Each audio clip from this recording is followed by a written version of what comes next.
മാറ്റം വരാത്തൊരു സെഗ്മെൻറ്റ് ഞാൻ പറഞ്ഞുതരാം. എനിക്ക് അധികം ഇപ്പം കണ്ട ഉടനെ തന്നെ ഇഷ്ടപ്പെടാതെ പോയൊരു കാര്യമാണ്. ഈ ഒരു ക്യാമറ ഇൻബിൽറ്റ് വരുന്നതാണ്. അതേ സ്ഥാനത്ത് ഇതിലിങ്ങനെയാണ് വരുന്നത്. നമുക്ക് ഈ രണ്ടിൻ്റെയും ഡിഫറൻസ് ഒന്ന് നോക്കാം. അതായത് വാഹനത്തിലിരുന്ന് റിവേഴ്സ് ഇട്ട് നോക്കിയിട്ട് ഏറെക്കുറെ എങ്ങനെയുണ്ടെന്നുള്ളത് റിഫ്ലക്റ്റേഴ്സ് ഇവിടെ അവൈലബിൾ ആണ് കേട്ടോ. താഴെ റിഫ്ലക്റ്റേഴ്സ് അവൈലബിൾ ആണ്. അപ്പോൾ അന്നേരം കുറച്ച് പേരെങ്കിലും ചോദിക്കുമായിരിക്കും അതെന്തുകൊണ്ടാണ് പഴയ വാഹനത്തിൽ റിഫ്ലക്ടർ കൊടുക്കാത്തത്. ഇത്രയും കാര്യങ്ങൾ ഫീച്ചറിസ്റ്റിക് ആക്കി സെറ്റ് ചെയ്തതിന് ശേഷം ഈ ഒരു റിയർ വ്യൂ മാത്രമാണ് അതിൻ്റെ പുഷിങ് വരുന്നത്. ഓക്കെ, കണ്ടു. കാരണം പലരുടെയും സംശയമാണ് ഇത്ര എയർ ബാഗ് കൊണ്ടൊരു തട്ട് കിട്ടിക്കഴിഞ്ഞാൽ എല്ലാം കൂടെ പോരുമോ? ഇല്ല, ഏറ്റവും വലിയ പണി കിട്ടും. കാരണം എന്താണെന്ന് പറഞ്ഞു കഴിഞ്ഞാൽ സീറ്റ് കവർ കീറത്തില്ല. നമ്മുടെ സേഫ്റ്റിയുടെ ഏറ്റവും വലിയൊരു പ്രശ്നമാണ്. അതുകൊണ്ട് എയർ ബാഗ് ഉള്ളതാണോ എന്നുള്ളത് അറിയാൻ വേണ്ടി ഒറ്റ പൈപ്പ് ഔട്ട്പുട്ടാണ് വരുന്നത്. പക്ഷേ ഇവിടെ നമുക്ക് വളരെ വ്യക്തമായിട്ട് കാണാൻ സാധിക്കും ചെറിയൊരു വൈബ്രേഷൻ ഉണ്ട് കേട്ടോ, ഇല്ലെന്ന് പറയാൻ പറ്റില്ല. ഇനി നമുക്ക് നമ്മുടെ വാഹനത്തിൽ ചെല്ലാം, അതിലൊന്ന് ആക്സിലറേറ്റർ കൊടുത്ത് നോക്കാം. അപ്പോൾ ആ വ്യത്യാസം കൃത്യമായിട്ട് മനസ്സിലാവും. ഹായ്, നമസ്കാരം, ഞാൻ രാകേഷ് എം ജി. ഇന്നിപ്പോൾ ഞാൻ സംസാരിക്കാൻ പോകുന്നത് നമ്മുടെ ഏറ്റവും പുതിയ മോഡൽ സ്വിഫ്റ്റിനെ കുറിച്ചാണ്. കാരണം മാരുതിയുടെ ഒരു സ്വിഫ്റ്റ് എന്ന് പറയുമ്പോൾ അല്ലെങ്കിൽ സ്വിഫ്റ്റ് എന്ന് പറയുന്ന ഒരു സെഗ്മെൻറ്റ് തുടങ്ങിയിട്ട് വർഷങ്ങളായി. ഓരോ തവണ അതിൻ്റെ അപ്ഗ്രഡേഷൻ വരുന്ന സമയത്ത് ഓരോ മാറ്റങ്ങൾ വരുന്നത്. എന്നാൽ ഇപ്പം വന്നിരിക്കുന്ന ഒരു മാറ്റം എന്ന് പറഞ്ഞാൽ അത് നമുക്ക് പ്രെഡിക്റ്റ് ചെയ്യാൻ പറ്റാത്തൊരു മാറ്റമാണ്. പക്ഷേ ശരിക്കും പറഞ്ഞാൽ ഈ ഒരു മാറ്റം കൊണ്ട് ശരിക്കും ഈ വാഹനത്തിൽ എന്തെങ്കിലും ഈ പറയത്തക്ക ഒരു ഗുമ്മുണ്ടായിട്ടുണ്ടോ അല്ലെങ്കിൽ ഒരു ഇമ്പാക്റ്റ് ഉണ്ടായിട്ടുണ്ടോ, അതോ അതൊരു നെഗറ്റീവ് സൈഡായിട്ടാണോ വന്നിരിക്കുന്നത്? ഈ കാര്യങ്ങളൊക്കെയാണ് നമ്മൾ സംസാരിക്കാൻ പോകുന്നത്. നമ്മുടെ തൊട്ട് പുറകിലത്തെ മോഡൽ സ്വിഫ്റ്റും നമുക്കിവിടെ ഉണ്ട്. അപ്പോൾ ജസ്റ്റ് നമുക്കൊന്ന് കമ്പാരിസണും കൂടെ നടത്തി നോക്കാം. ഈ ഒരു സ്വിഫ്റ്റിന് വരുന്ന വ്യത്യാസങ്ങളും ഈ ഒരു സ്വിഫ്റ്റിന് വരുന്ന വ്യത്യാസങ്ങളും കൂടെ ജസ്റ്റ് ഒന്ന് നോക്കാം. അപ്പോൾ എല്ലാവർക്കും welcome back to my channel MJ Tech Explore.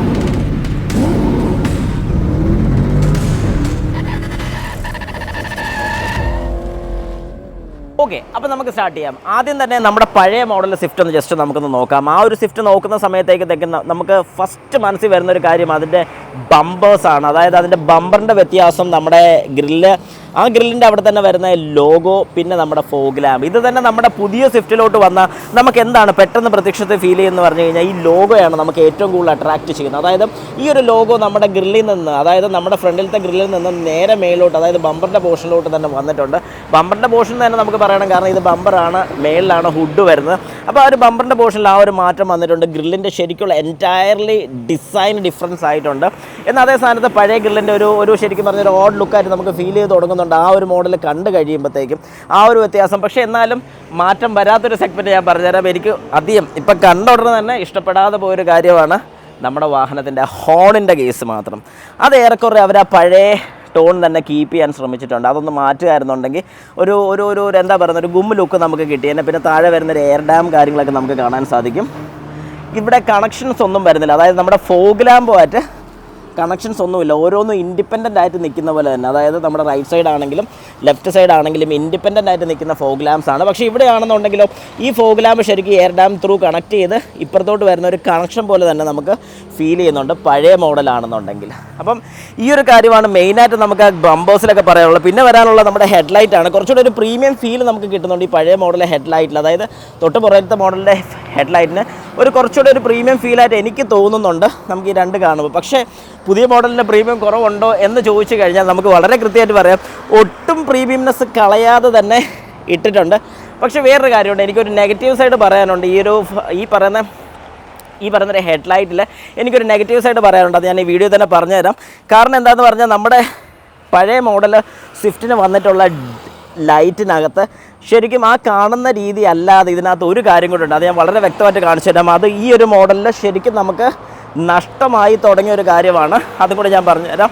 ഇതിൽ പ്രൊജക്ടേഴ്സാണ് വരുന്നത്. ഇതിപ്പോൾ LED പ്രൊജക്ടർ വിത്ത് ഇൻഡിക്കേറ്ററിൻ്റെ ബൾബ് വരുന്നത് ഹാലജനാണ് വരുന്നത്. പിന്നെ DRലും പാർക്ക് അല്ലെങ്കിൽ പൊസിഷൻ ലാമ്പ് എന്ന് പറയും. ഈ മോഡൽസിനൊക്കെ അതിനെ പൊസിഷൻ ലാമ്പ് എന്നാണ് പറയുന്നത്. അപ്പോൾ ഈ ഒരു കാര്യങ്ങളാണ് നമുക്ക് ഫ്രണ്ട് കൊണ്ട് പെട്ടെന്ന് പ്രത്യക്ഷത്തിൽ കാണുമ്പോൾ നമുക്ക് മനസ്സിലാവുന്ന ഒരു കാര്യം. ഇനി നമുക്ക് സൈഡ് പ്രൊഫൈലിലോട്ട് പോകാം. നമ്മുടെ പഴയ മോഡലും പുതിയ മോഡലുമായിട്ട് എന്ത് വ്യത്യാസം വരുന്നുണ്ട്. പിന്നെ നമുക്ക് ഹുഡിൻ്റെ കാര്യം കൂടെ പറയാൻ വിട്ടുപോയി. ഹുഡിൻ്റെ കേസ് നമുക്ക് പറയുന്ന സമയത്ത് അതിൻ്റെ ഷേപ്പ് നിങ്ങൾക്ക് വളരെ വ്യക്തമായിട്ട് മനസ്സിലാവുന്നത്. ഇപ്പോൾ കാണുമ്പോഴത്തേക്കും ആ ഒരു ഹുഡിൽ വന്നിരിക്കുന്നൊരു ഡിഫറൻസ് പണ്ടത്തെ ആയിരുന്നുണ്ടെങ്കിൽ അതിൻ്റെ ഒരു കട്ട് ഷേപ്പൊക്കെ നിങ്ങൾക്ക് കാണാൻ സാധിക്കും. ഓക്കെ, ഈ ഒരു ഷേപ്പും കാര്യങ്ങളൊക്കെ വരുമ്പോഴത്തേക്ക് അതിൻ്റെ വ്യത്യാസം എങ്ങനെയുണ്ടെന്ന് വളരെ കൃത്യമായിട്ട് മനസ്സിലാവും. പക്ഷേ ഇത് ശരിക്കും പറഞ്ഞു കഴിഞ്ഞാൽ ഒരു ഒറ്റ ഷേപ്പിൽ വരുന്നു, അല്ലെങ്കിൽ എയറോഡൈനാമിക് കീപ്പ് ചെയ്യാൻ വേണ്ടിയിട്ടുള്ള രീതി എന്ന് വേണമെങ്കിൽ നമുക്ക് പറയാൻ സാധിക്കും. പക്ഷേ പുതിയ മോഡൽ വരുന്ന സമയത്ത് അതിൻ്റെ ഡിസൈൻ തന്നെ നമുക്ക് കാണുമ്പോൾ മനസ്സിലാവും. ആ ഒരു ഡിസൈനിൽ ഈ ഒരു കട്ട് ലൈൻസ് തന്നെയാണെങ്കിൽ സ്ട്രെയിറ്റ് ഇത് നേരെ ബാക്കി വരെ പോകുന്നുണ്ട്. തീർന്നില്ല, ഇതിലെ പിന്നെയും കറങ്ങി ഇതിൽ ഇങ്ങനെ ഒറ്റ ഇതായിട്ടാണ് വരുന്നത്. അതായത് ശരിക്കും പറഞ്ഞു കഴിഞ്ഞാൽ ഒരു സാധനം എടുത്തതിൻ്റെ മേളിൽ വെച്ചൊരു ഫീലാണ് നമുക്ക് കിട്ടുന്നത്. ഒരേ സ്വിഫ്റ്റിന് വരുന്ന സമയത്ത് ഹാലജൻ ഫോഗ് ലാമ്പ് ആയിരുന്നു വന്നുകൊണ്ടിരുന്നത്, നമുക്ക് വളരെ കൃത്യമായിട്ട് കാണാൻ സാധിക്കും. അതിനുശേഷം പുതിയ മോഡൽ ഇപ്പോൾ വരുന്നത് ഫോഗ് ലാമ്പ് വരുന്ന LED ആണ്. പക്ഷേ ഇവിടെ ഒരു ഡ്രോബാക്കും കൂടി ഞാൻ പറഞ്ഞുതരാം. ZXi മോഡൽസിന് പോലും ഫോഗ് ലാമ്പ് അവൈലബിൾ അല്ല. അത് ശരിക്കും പറഞ്ഞു കഴിഞ്ഞാൽ ഒരു മോശമായൊരു രീതിയാണ്. അറ്റ്ലീസ്റ്റ് ഒരു ZXiക്കെങ്കിലും കൊടുക്കേണ്ടതായിരുന്നു. പക്ഷേ ZXiക്ക് നമുക്ക് അവൈലബിൾ അല്ല. ZXi പ്ലസിന് മാത്രമാണ് ഫോഗ് ലാമ്പ് അവൈലബിൾ ആയിട്ടുള്ളത്. അല്ലെങ്കിൽ നമുക്ക് അഡീഷണൽ ആയിട്ട് ഫിറ്റ് ചെയ്യാൻ സാധിക്കും. ഇനി നമുക്ക് സൈഡ് പ്രൊഫൈലിലോട്ട് പോകാം. സൈഡ് പ്രൊഫൈൽ നോക്കുന്ന സമയത്ത് നമുക്ക് ഈ ഒരു ഭാഗത്ത് നിന്ന് വളരെ വ്യക്തമായിട്ട് കാണാൻ സാധിക്കും. നമ്മൾ പറഞ്ഞ പോലെ ഈ ഒരു ക്യാരക്ടർ ലൈൻ ശരിക്കും സ്ട്രെയിറ്റ് അങ്ങ് ബാക്ക് വരെ പോകുന്നുണ്ട്. അല്ലാത്ത വയസ്സ് നമുക്കിവിടെ നോക്കുകയാണെന്നുണ്ടെങ്കിൽ വലിയൊരു മാറ്റം അല്ലെങ്കിൽ വലിയൊരു ഡിസൈൻ വ്യത്യാസമൊന്നും പറയാനില്ല. കാരണം ഈ താഴത്തെ പോർഷനൊക്കെ ഏറെക്കുറെ സിമിലറാണ്. നമുക്ക് വലിയ വ്യത്യാസങ്ങളായിട്ടൊന്നും പറയാൻ സാധിക്കത്തില്ല. ഈ ഒരു ക്യാരക്ടർ ലൈനാണ് മെയിനായിട്ട് വരുന്നത്. കാരണം ഇവിടെ നമ്മളിപ്പോൾ നോക്കിക്കഴിഞ്ഞാൽ നമുക്ക് അറിയാൻ സാധിക്കും, ഇവിടെ ശരിക്കും പറഞ്ഞ് ഇങ്ങനെ ഒരു ലൈൻ വരുന്നുണ്ട്, പക്ഷേ ഇവിടെ കൊണ്ട് അവസാനിക്കുന്നുണ്ട്. ഇവിടുന്ന് വേറൊരു ലൈനായിട്ടാണ് ബാക്കിലോട്ട് പോകുന്നത്. പക്ഷേ അതേ സ്ഥാനത്ത് ഇവിടെ വരുന്ന രീതി ഒന്ന് നോക്കുക. ഈ ഒരു ലൈൻ ആസ് ഇറ്റ് ഈസ് നമ്മുടെ ഫ്രണ്ടിലത്തെ ആ ലൈൻ ഓക്കെയാണ്. ഇവിടെ നിന്ന് ഇങ്ങോട്ട് വരുന്ന ആ ഒരു ലൈൻ, അതായത് ഈ ഒരു ലൈൻ നമുക്ക് ശരിക്കും പറഞ്ഞു കഴിഞ്ഞാൽ ഇവിടെ നിന്ന് ഇങ്ങനെയും വരുന്നുണ്ട്. അത് അത്രയും ഏറെക്കുറെ സിമിലറാണ്. പക്ഷേ ഇതാണ് നമ്മുടെ പുതിയൊരു ലൈൻ എന്ന് നമുക്ക് പറയാൻ സാധിക്കുന്നത്. അപ്പോൾ ഒരു സൈഡ് പ്രൊഫൈലിൽ നോക്കുമ്പോഴത്തേക്കും അതല്ലാതെ പിന്നെ മെയിനായിട്ട് നമുക്ക് പറയാൻ പറ്റുന്നൊരു കാര്യം എന്ന് പറഞ്ഞാൽ, അല്ലെങ്കിൽ നമ്മുടെ പഴയ ഒരു ഇതിൽ നമുക്ക് സൈഡ് പ്രൊഫൈലിൽ ഏറ്റവും കൂടുതൽ മിസ് ചെയ്തൊരു ക്യാരക്ടറായിരുന്നു നമ്മുടെ ഡോർ ഹാൻഡിൽസ്. കാരണം പലപ്പോഴും പലർക്കും ബുദ്ധിമുട്ട് വന്നിട്ടുള്ളൊരു കേസാണ് ഡോറ് തുറക്കാൻ വേണ്ടി വരുന്ന സമയത്ത്. അതായത് സാധാരണ എല്ലാവരും ഡോറ് തുറക്കാൻ വേണ്ടി ഓടി കയറി വരുന്ന സമയത്ത് ഡോറ് തുറക്കാൻ നോക്കുമ്പോഴത്തേക്ക് ഡോർ ഹാൻഡിൽ കാണത്തില്ല. കാരണം ഒബ്വിയസ്ലി ഞാൻ ഈ ഒരു വാഹനം യൂസ് ചെയ്യുന്നതുകൊണ്ട് കുറച്ച് ദിവസമായി ആര് വന്നാലും ഈ ഒരു ഡോർ ഹാൻഡിൽ, അയ്യോ ഡോർ ഹാൻഡിൽ എന്ത് ചെയ്യും, ഈ ഒരു ചോദ്യം കേൾക്കാത്തതായിട്ടുള്ള ഈ സ്വിഫ്റ്റ് യൂസ് ചെയ്യുന്ന ആരും കാണത്തില്ല. ബാക്കിലിരിക്കുന്ന ഒരു വ്യക്തി ഉറപ്പായിട്ടും ചോദിച്ചിരിക്കുന്ന ഒരു കാര്യമാണ്. പക്ഷേ അതേ സ്ഥാനത്ത് ഇതിൻ്റെ ഡോർ ഹാൻഡിൽ വരുന്ന ഈ ഒരു പോർഷനാണ് പലർക്കും ബുദ്ധിമുട്ട് വരുന്നത്. തുറക്കാനുള്ള ഒരു എന്താ പറയുന്ന ഒരു ബുദ്ധിമുട്ട് ശരിക്കും ഫീൽ ചെയ്തുകൊണ്ടിരുന്ന ഒരു ഫീച്ചർ തന്നെയായിരുന്നു. പക്ഷേ അതേ സ്ഥാനത്ത് ഈ പുതിയ മോഡലിൽ സ്വിഫ്റ്റ് വന്ന സമയത്തേക്ക് നമ്മുടെ ആ ഡോർ ഹാൻഡിൽ നേരെ നമ്മുടെ കൺവെൻഷണൽ ടൈപ്പിൽ തന്നെ വരുന്ന പോലെ പഴയതുപോലെ തന്നെ ഈ താഴെ വന്നിട്ടുണ്ട്. അപ്പം നമുക്ക് കുറച്ചുകൂടെ സുഖമായിട്ടുള്ള രീതിയിൽ തന്നെ, അല്ലെങ്കിൽ നല്ല രീതിക്ക് തന്നെ നമുക്ക് ഓപ്പൺ ചെയ്യാൻ സാധിക്കും. അതേ സ്ഥാനത്ത് നമുക്ക് ഈ ഒരു ഭാഗത്ത് ഒരു ക്വാർട്ടർ ഗ്ലാസ് മിസ്സിംഗ് ആയിരുന്നു. കാരണം ആ ക്വാർട്ടർ ഗ്ലാസിൻ്റെ സ്ഥാനത്താണ് ഈ ഒരു ഹാൻഡിൽ വന്നിരുന്നത്. അതേ സ്ഥാനത്ത് ഇവിടെ വരുന്ന സമയത്ത് ആ ക്വാർട്ടർ ഗ്ലാസും വന്നു. നമുക്ക് കുറച്ചുകൂടെ വിസിബിലിറ്റി, അതായത് അകത്തിരിക്കുന്ന സമയത്ത് കുറച്ചുകൂടെ ഒരു വിസിബിലിറ്റി ഈ ഒരു പോർഷനിൽ നമുക്ക് കിട്ടുന്നുണ്ട്. അതായത് ഇങ്ങനെ നോക്കുമ്പോൾ നമുക്ക് ഇത്ര ഒരു പോർഷൻ വിസിബിളാണ്, ഇവിടെ നോക്കുമ്പോഴാണെങ്കിലും ഇത്ര ഒരു പോർഷൻ വിസിബിളാണ്. പക്ഷേ അതേ സ്ഥാനത്ത് നമുക്ക് ആ ഒരു വാഹനത്തിലും കൂടെ ഒന്ന് കയറി ഇരുന്ന് നോക്കാം. അപ്പോൾ നിങ്ങൾക്ക് വളരെ കൃത്യമായിട്ട് മനസ്സിലാവും ഞാൻ പറഞ്ഞത് എന്താണെന്നുള്ളത്. ഇപ്പോൾ ഞാൻ ഇവിടെ നോക്കുമ്പോൾ ഇത്ര ഒരു പോർഷൻ ക്ലോസ്ഡ് ആണ്, ഈ ഒരു പോർഷനും ക്ലോസ്ഡ് ആണ്. അപ്പോൾ ഇത്രയും പോർഷൻ ക്ലോസ്ഡ് ആകുമ്പോഴത്തേക്കും നമുക്കൊരു വിസിബിലിറ്റി അല്ലെങ്കിൽ ഔട്ട്സൈഡിലോട്ടുള്ള വിസിബിലിറ്റി കുറയുകയാണ് ചെയ്യുന്നത്. പിന്നെ നമുക്ക് നോക്കുമ്പോൾ പെട്ടെന്ന് നമ്മുടെ മനസ്സിനെ ക്യാച്ച് ചെയ്യുന്ന അല്ലെങ്കിൽ നമ്മുടെ കണ്ണിനെ ക്യാച്ച് ചെയ്യുന്ന ഒരു ഭാഗമാണ് നമ്മുടെ അലോയ്സ് എന്ന് പറയുന്നത്. അപ്പോൾ ഈ അലോയ് വീലിൽ ഈ ഒരു മോഡൽ, അതായത് ഇതിപ്പം ഡയമണ്ട് കട്ട് അലോയ് തന്നെയാണ് വരുന്നത്. ഈ ഒരു പോർഷനിലാണല്ലോ നമുക്ക് വന്നുകൊണ്ടിരുന്ന ടൈപ്പ് തന്നെയാണ്. വലിയൊരു ഗുമ്മ പറയാനില്ലെങ്കിൽ പോലും ഒരു ഓക്കെ കാറ്റഗറി തന്നെ നമുക്കത് പെടുത്താൻ സാധിക്കും. കാരണം കാണാൻ നല്ല അടിപൊളിയാണ് എന്ന് പറഞ്ഞുകൊണ്ട് ഭയങ്കര അടിപൊളിയാണെന്ന് ഞാൻ പറയുന്നില്ല. എന്നാൽ ഇൻ സെഗ്മെൻറ്റിൽ നമുക്ക് നോക്കുമ്പോഴത്തേക്കും അത്യാവശ്യം നല്ലൊരു ഫീച്ചറായിട്ട് അല്ലെങ്കിൽ ഒരു അടിപൊളി അലോയായിട്ട് നമുക്ക് തോന്നുന്നുണ്ട്. പക്ഷേ 15 ഇഞ്ചിൻ്റെ ടയറാണ് വരുന്നത്. സ്വിഫ്റ്റിൻ്റെ ഏറ്റവും ടോപ്പ് വേരിയൻസിൽ നമുക്ക് അവൈലബിൾ ആയിട്ടുള്ള 15 ഇഞ്ചാണ് വരുന്നത്. നമുക്ക് ഈ കാണാൻ സാധിക്കുന്ന പോലെ 185 65 R15 വരുന്നത്. നമ്മുടെ ഇന്ത്യയിൽ മൊത്തം നമുക്ക് കിട്ടുന്ന 15 ഇഞ്ചാണ്. ശരിക്കും പറഞ്ഞാൽ ഇൻ്റർനാഷണൽ സെയിം അതൊരു 16 ഇഞ്ചാണ് അവൈലബിൾ ആയിട്ടുള്ളത്. അപ്പം അത് നമുക്ക് ശരിക്കും പറഞ്ഞാൽ നേരത്തെ സ്വിഫ്റ്റിൻ്റെ സെയിം തന്നെയാണ്, വേറെ വ്യത്യാസമോ കാര്യങ്ങളോ ഒന്നും പറയാനില്ല. ആ ഒരു മോഡൽസിനും നമുക്ക് ടയർ സൈസ് അവൈലബിൾ ആയിട്ടുള്ള നേരത്തെ അവൈലബിൾ ആയിട്ട് 185 65 R15 തന്നെയാണ് നേരത്തേതിലും നമുക്ക് അവൈലബിൾ ആയിട്ടുള്ളത്. അപ്പോൾ അതിൽ ശരിക്കും പറഞ്ഞു കഴിഞ്ഞാൽ വേറെ പറയത്തക്ക ഒരു വ്യത്യാസം നമുക്ക് അവിടെ ഫീൽ ചെയ്യാനില്ല. ഓക്കെ, ഇനിയിപ്പോൾ നമുക്ക് നോക്കുമ്പോഴത്തേക്കും സൈഡ് പ്രൊഫൈലിൽ തന്നെ നമുക്ക് വരുന്ന ഡോർ റിക്വസ്റ്റ് സ്വിച്ച് വരുന്നുണ്ട്. ഇതിന് ഡോർ റിക്വസ്റ്റ് സ്വിച്ച് വരുന്നുണ്ട്. അതായത് ഡ്രൈവർ സൈഡിലും കോ ഡ്രൈവർ സൈഡിലും അത് അവൈലബിൾ ആണ്. ബാക്കി ഈ ഒരു സൈഡിൽ വേറെ വ്യത്യാസങ്ങളോ കാര്യങ്ങളോ ഒന്നും തന്നെ വരുന്നില്ല.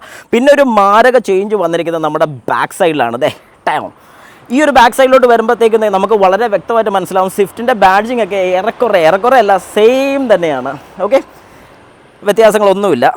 Logo as it is same logo തന്നെ, അതിന് പേരും വ്യത്യാസമൊന്നും വരുത്തിയിട്ട് കാര്യമില്ല. കാരണം മാരുതിയുടെ ലോഗോ എല്ലാം സെയിം ആണല്ലോ. ഓക്കെ, ശരി. അത് കഴിഞ്ഞ് പിന്നെ ഒരു അലമ്പ് സംഗതിയായിട്ട് എനിക്ക് തോന്നിയിട്ടുള്ളത് ഈ ഒരു റിവേഴ്സ് ക്യാമറയാണ്. കാരണം വളരെ വൃത്തിയായിട്ട് ഈ ഒരു വാഹനം നമുക്ക് കാണുമ്പോൾ മനസ്സിലാവും. ഇതിൻ്റെ ഡിക്കി അല്ലെങ്കിൽ ഇതിൻ്റെ ബൂട്ട് നമുക്ക് നോക്കിക്കഴിഞ്ഞാൽ വളരെ പ്ലെയിനായിട്ട് വൃത്തിയായിട്ട് തന്നെ ഇരിക്കുന്ന ഒരു ബൂട്ടാണ്. അവിടെ കൊണ്ടുവന്ന് ഒരു കുഞ്ഞു മൂക്ക് വെച്ചതുപോലെ ആയിപ്പോയി എന്ന് തന്നെ നമുക്ക് പറയാൻ സാധിക്കും. ഇത് എൻ്റെ പേഴ്സണൽ ഒപ്പീനിയൻ മാത്രമാണ്. കാരണം ഈ ഒരു രീതി എന്തുകൊണ്ട് വെച്ചു എന്ന് ചോദിച്ചു കഴിഞ്ഞാൽ ചിലപ്പോൾ ബമ്പർ വിസിബിലിറ്റി കൂട്ടാനാണെന്നുണ്ടെങ്കിൽ തന്നെ ഈ താഴെ വന്നു കഴിഞ്ഞാലും കുഴപ്പമില്ല. അത് ഇതൊരു ഇൻബിൽറ്റ് ക്യാമറയാണ്. നമുക്ക് ആ ക്യാമറയുടെ ഡിഫറൻസും കൂടെ ഒന്ന് കാണാം. ഇതിപ്പോൾ ഈ വാഹനത്തിൽ ഈ ഒരു ക്യാമറ ഇൻബിൽറ്റ് വരുന്നതാണ്, അതേ സ്ഥാനത്ത് ഇതിലിങ്ങനെയാണ് വരുന്നത്. നമുക്ക് ഈ രണ്ടിൻ്റെയും ഡിഫറൻസ് ഒന്ന് നോക്കാം. അതായത് വാഹനത്തിലിരുന്ന് റിവേഴ്സ് ഇട്ട് നോക്കിയിട്ട് ഏറെക്കുറെ എങ്ങനെയുണ്ടെന്നുള്ളത്, ഏറെക്കുറെ അല്ല വളരെ കൃത്യമായിട്ട് എങ്ങനെയുണ്ടെന്നുള്ളത് ഇപ്പം തന്നെ നമുക്കൊന്നറിയാം.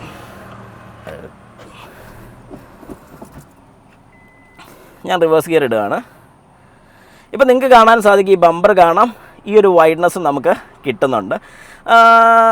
ഓക്കെ, ഇപ്പോൾ ഇത് ഓക്കെയാണ്. നമുക്കിനി അതിലും കൂടെ നോക്കാം. അപ്പോൾ നമുക്ക് കൃത്യമായിട്ട് മനസ്സിലാവും എന്താണ് ആ വ്യത്യാസം. ഓക്കെ, അപ്പോൾ ഇതിൻ്റെ ഞാനൊന്ന് നോക്കുകയാണ്. ഇപ്പോൾ ഇതിൽ എനിക്ക് പ്രത്യക്ഷത്തിൽ പറയാനാണെന്നുണ്ടെങ്കിൽ ക്യാമറ ചെളിയ പോലെ ഇരുന്നിട്ടാണെന്ന് അറിയത്തില്ല, അത്രയും ക്ലിയർ അല്ലെന്ന് തോന്നുന്നു. പക്ഷേ ഏതായാലും ബമ്പർ കാണാൻ കുറച്ചുകൂടെ ഒരു വൈഡർ ആയിട്ടുണ്ട്. അപ്പോൾ ഈ ഒരു വൈഡ് ആംഗിൾ കിട്ടാൻ വേണ്ടി തന്നെയാണ് അത് മേളിലോട്ട് വന്നത്.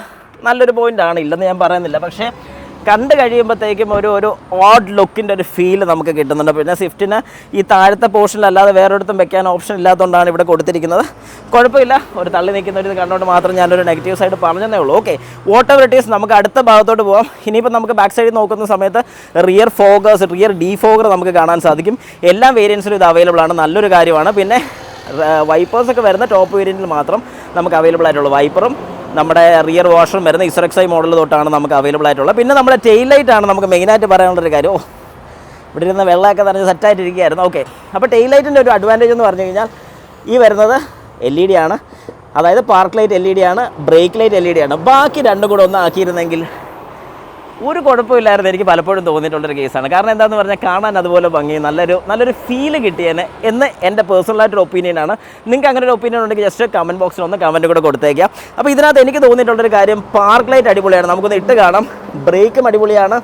ഈ രണ്ട് കാര്യങ്ങൾ ഒഴിച്ച് ബാക്കിയുള്ളതൊക്കെ സെറ്റപ്പാണ്.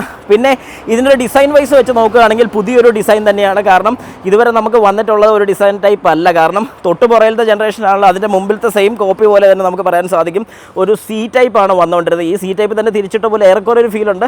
ഇതിലും പാർക്കും ബ്രേക്കും LED തന്നെയാണ് വന്നുകൊണ്ടിരുന്നത്, അതിനും വ്യത്യാസമില്ല. നമുക്ക് ഏതായാലും ജസ്റ്റ് ഒന്ന് കത്തിച്ച് കണ്ടാലോ, കാരണം എങ്ങനെയാണ് ഇതിന് ലൈറ്റും കൂടെ ജസ്റ്റ് നമുക്കൊന്ന് അറിയാം. അപ്പോൾ അത് കഴിഞ്ഞാൽ പിന്നെ ബാക്കിൽ വന്നിരിക്കുന്ന ഒരു ചേഞ്ച് എന്ന് പറഞ്ഞു കഴിഞ്ഞാൽ നമുക്ക് 2 റിഫ്ലക്റ്റേഴ്സ് ഇവിടെ അവൈലബിൾ ആണ്. കേട്ടോ, താഴെ റിഫ്ലക്റ്റേഴ്സ് അവൈലബിൾ ആണ്. അപ്പോൾ അന്നേരം കുറച്ച് പേരെങ്കിലും ചോദിക്കുമായിരിക്കും അതെന്തുകൊണ്ടാണ് പഴയ വാഹനത്തിൽ റിഫ്ലക്ടർ കൊടുക്കാത്തത്.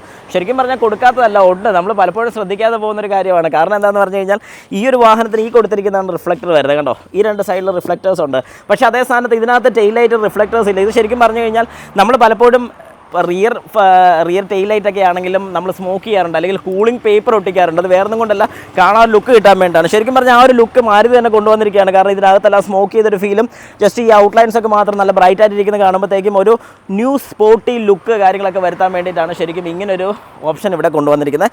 അപ്പോൾ അത് എല്ലാ വേരിയൻസിലും ഏറെക്കുറെ സെയിം തന്നെയാണ്. അതുകൊണ്ട് പിന്നെ ആ ഒരു കാര്യത്തിൽ പ്രശ്നം വരുന്നില്ല. ഇനിയിപ്പോൾ നമുക്ക് ഫ്രണ്ട് സൈഡ് ബാക്ക് കണ്ടു. ഇനി നമുക്ക് ഈ വാഹനത്തിൻ്റെ ഉള്ളിലും കൂടെ ഒന്ന് ജസ്റ്റ് കാണാം. ഉള്ളിൽ വന്നിരിക്കുന്ന വ്യത്യാസങ്ങളും കാര്യങ്ങളൊക്കെ ജസ്റ്റ് ഒന്ന് പെട്ടെന്ന് കണ്ടുപോയേക്കാം. ഒരു കാര്യം കൂടെ പറയാൻ വിട്ടുപോയായിരുന്നു കേട്ടോ, അതായത് നമ്മുടെ റൂഫ് ആൻറ്റിന വരുന്നത് നമ്മുടെ നോർമൽ കൺവെൻഷണൽ ടൈപ്പ് സെയിം രീതി തന്നെയാണ് വന്നുകൊണ്ടിരിക്കുന്നത്. പക്ഷേ അതേ സ്ഥാനത്ത് നമ്മുടെ പഴയ മോഡലിന് ഷാർക്ക് ഫിൻ ആൻറ്റിന, ഇത് ശരിക്കും പറഞ്ഞു കഴിഞ്ഞാൽ നമ്മൾ ഫിറ്റ് ചെയ്തിരിക്കുന്ന ആൻറ്റിനയാണ്. കാരണം എന്നാന്ന് പറഞ്ഞാൽ ഇതിലും വരുന്ന മോഡൽ സെയിം തന്നെയാണ്.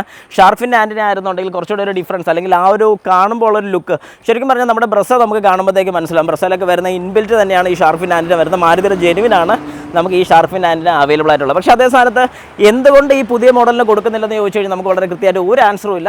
പക്ഷേ കൊടുക്കുകയായിരുന്നുണ്ടെങ്കിൽ നല്ലതായിരുന്നു എനിക്ക് തോന്നിയിട്ടുണ്ട്. ഇനി നമുക്ക് വാഹനത്തിനകത്തോട്ടൊന്ന് കയറാം. അപ്പോൾ നമുക്ക് ഡോറ് തുറക്കുമ്പോൾ തൊട്ട് തന്നെ നമുക്ക് തുടങ്ങിയേക്കാം. അതായത് ഡോറ് തുറക്കുമ്പോഴത്തേക്കും കൺവെൻഷനലായിട്ട് വരുന്ന ഈ സ്വിച്ചുകളും കാര്യങ്ങളൊക്കെ ആസിറ്റീസ് വലിയ വ്യത്യാസങ്ങളൊന്നുമില്ല.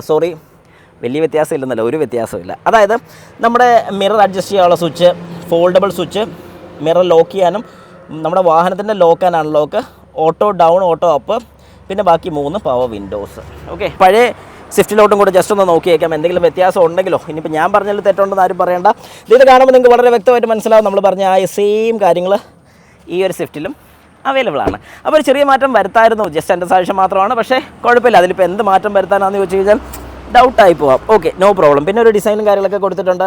അതല്ലാതെ പ്രത്യക്ഷത്തിൽ നോക്കുമ്പോൾ വേറെ വലിയ മാറ്റമൊന്നും നമുക്കിവിടെ പറയാൻ സാധിക്കത്തില്ല. പുഷ് സ്റ്റാർട്ടാണ് വരുന്നത്, ആസ് ഇറ്റ് ഈസ് സെയിം തന്നെ, വേറെ മാറ്റങ്ങളൊന്നുമില്ല. ഇനി ട്രാക്ഷൻ കൺട്രോൾ വരുന്നുണ്ട്, അത് ഏതായാലും അടിപൊളി ഫീച്ചറാണ്, എല്ലാ വാഹനത്തിലും വരികയാണ് അത്രയും നല്ലത്. ഓട്ടോ സ്റ്റോപ്പ് ഫംഗ്ഷൻ വരുന്നുണ്ട്, പക്ഷേ ഹൈബ്രിഡ് അല്ല, ഓട്ടോ സ്റ്റോപ്പ് വരുന്നുണ്ട്, നല്ലൊരു കാര്യമാണ്. ഫ്യൂവലിൽ നമുക്ക് കുറച്ചുകൂടെയൊക്കെ ലാഭിക്കാൻ സാധിക്കും. ലാഭിക്കാമെന്ന് പറഞ്ഞു കഴിഞ്ഞാൽ നമ്മുടെ സിഗ്നൽസൊക്കെ നമ്മൾ വാഹനം ബ്രേക്ക് ചവിട്ടി ന്യൂട്രലോട്ട് ആക്കിയിടുന്ന സമയത്ത് നമ്മുടെ വാഹനം ഓട്ടോമാറ്റിക്കായിട്ട് ഓഫ് ആവുന്നതായിരിക്കും. അത് കഴിഞ്ഞ് ക്ലച്ച് അപ്ലൈ ചെയ്യുന്ന വാഹനം ഓട്ടോമാറ്റിക്കായിട്ട് സ്റ്റാർട്ട് ആവുന്നതായിരിക്കും. നല്ലൊരു ഫീച്ചറാണ്. പിന്നെ നമുക്ക് നോക്കുമ്പോഴത്തേക്കും ക്ലസ്റ്റർ മീറ്ററാണ് നമ്മുടെ കണ്ണിലോട്ട് പെട്ടെന്ന് പിടിക്കുന്നത്. പക്ഷേ ശരിക്കും പറഞ്ഞു കഴിഞ്ഞാൽ പുതിയ മോഡലും പഴയ മോഡലും, അതായത് ഇപ്പോൾ നമുക്കറിയാം നമ്മുടെ ഇരിക്കുന്ന ഇതൊരു പുതിയ മോഡലാണ്, പക്ഷേ പുതിയ മോഡലിനെ അപേക്ഷിച്ച് എനിക്ക് പഴയ മോഡൽ തന്നെയാണ് കുറച്ചുകൂടെ ഒരു ഗുമ്മ് തോന്നിയിട്ടുള്ളത്. അത് വേറെ ഒന്നും കൊണ്ടല്ല, നമുക്ക് അതിൻ്റെ കൂടെ ജസ്റ്റ് കാണിച്ചാൽ അപ്പോൾ നിങ്ങൾക്ക് ആ വ്യത്യാസം കറക്റ്റ് മനസ്സിലാവും. യെസ്, ഇപ്പം ഈ ഒരു മീറ്റർ കാണുമ്പോൾ നിങ്ങൾക്ക് എന്താണ് വ്യത്യാസം തോന്നുന്നത്? അതായത് എനിക്ക് തോന്നിയൊരു കാര്യം ഞാൻ പറഞ്ഞുതരാം. നല്ലൊരു സ്പോർട്ടി ലുക്കാണ്, അതായത് സ്പോർട്സ് വാഹനത്തിൽ കയറുന്നൊരു ഫീലായിട്ട് നമുക്ക് തോന്നുന്നുണ്ട്. പ്രത്യേകിച്ചും അതിൻ്റെ ആ ഒരു എന്താ പറയുന്നത്, അതിൻ്റെ ഒരു രീതി തന്നെ, അതായത് ശരിക്കും പറഞ്ഞാൽ ഈ സർക്കിൾ പോലെ ഇരിക്കുന്ന ഈ ഒരു രീതി തന്നെയാണ് സ്പീഡോമീറ്റർ ആണെങ്കിലും ടാക്കോമീറ്റർ അല്ലെങ്കിൽ RPM മീറ്റർ ആണെങ്കിലും എല്ലാം കാണുമ്പോഴത്തേക്കും നമുക്കൊരു ഗുമ്മ് ലുക്കാണ്. TFT സ്ക്രീനും ഒക്കെ കാണുമ്പോഴത്തേക്കും ഒരു പക്ക സ്പോർട്സ് കാറിൻ്റെ ഫീലാണ്. പക്ഷേ അതിലോട്ട് വന്നാലോ, തിരിച്ചു വന്നിരിക്കുകയാണ് നമ്മുടെ പുതിയ മോഡൽ സ്വിഫ്റ്റിലോട്ട്. പക്ഷേ ശരിക്കും പറഞ്ഞു കഴിഞ്ഞാൽ ഇതിലിങ്ങനെ ബ്ലാക്ക് ആയിട്ടൊക്കെ ഫീൽ ചെയ്യുമെങ്കിൽ പോലും നമുക്ക് മീറ്റർ കൺസോൾ ഒന്ന് ഓൺ ചെയ്യാം.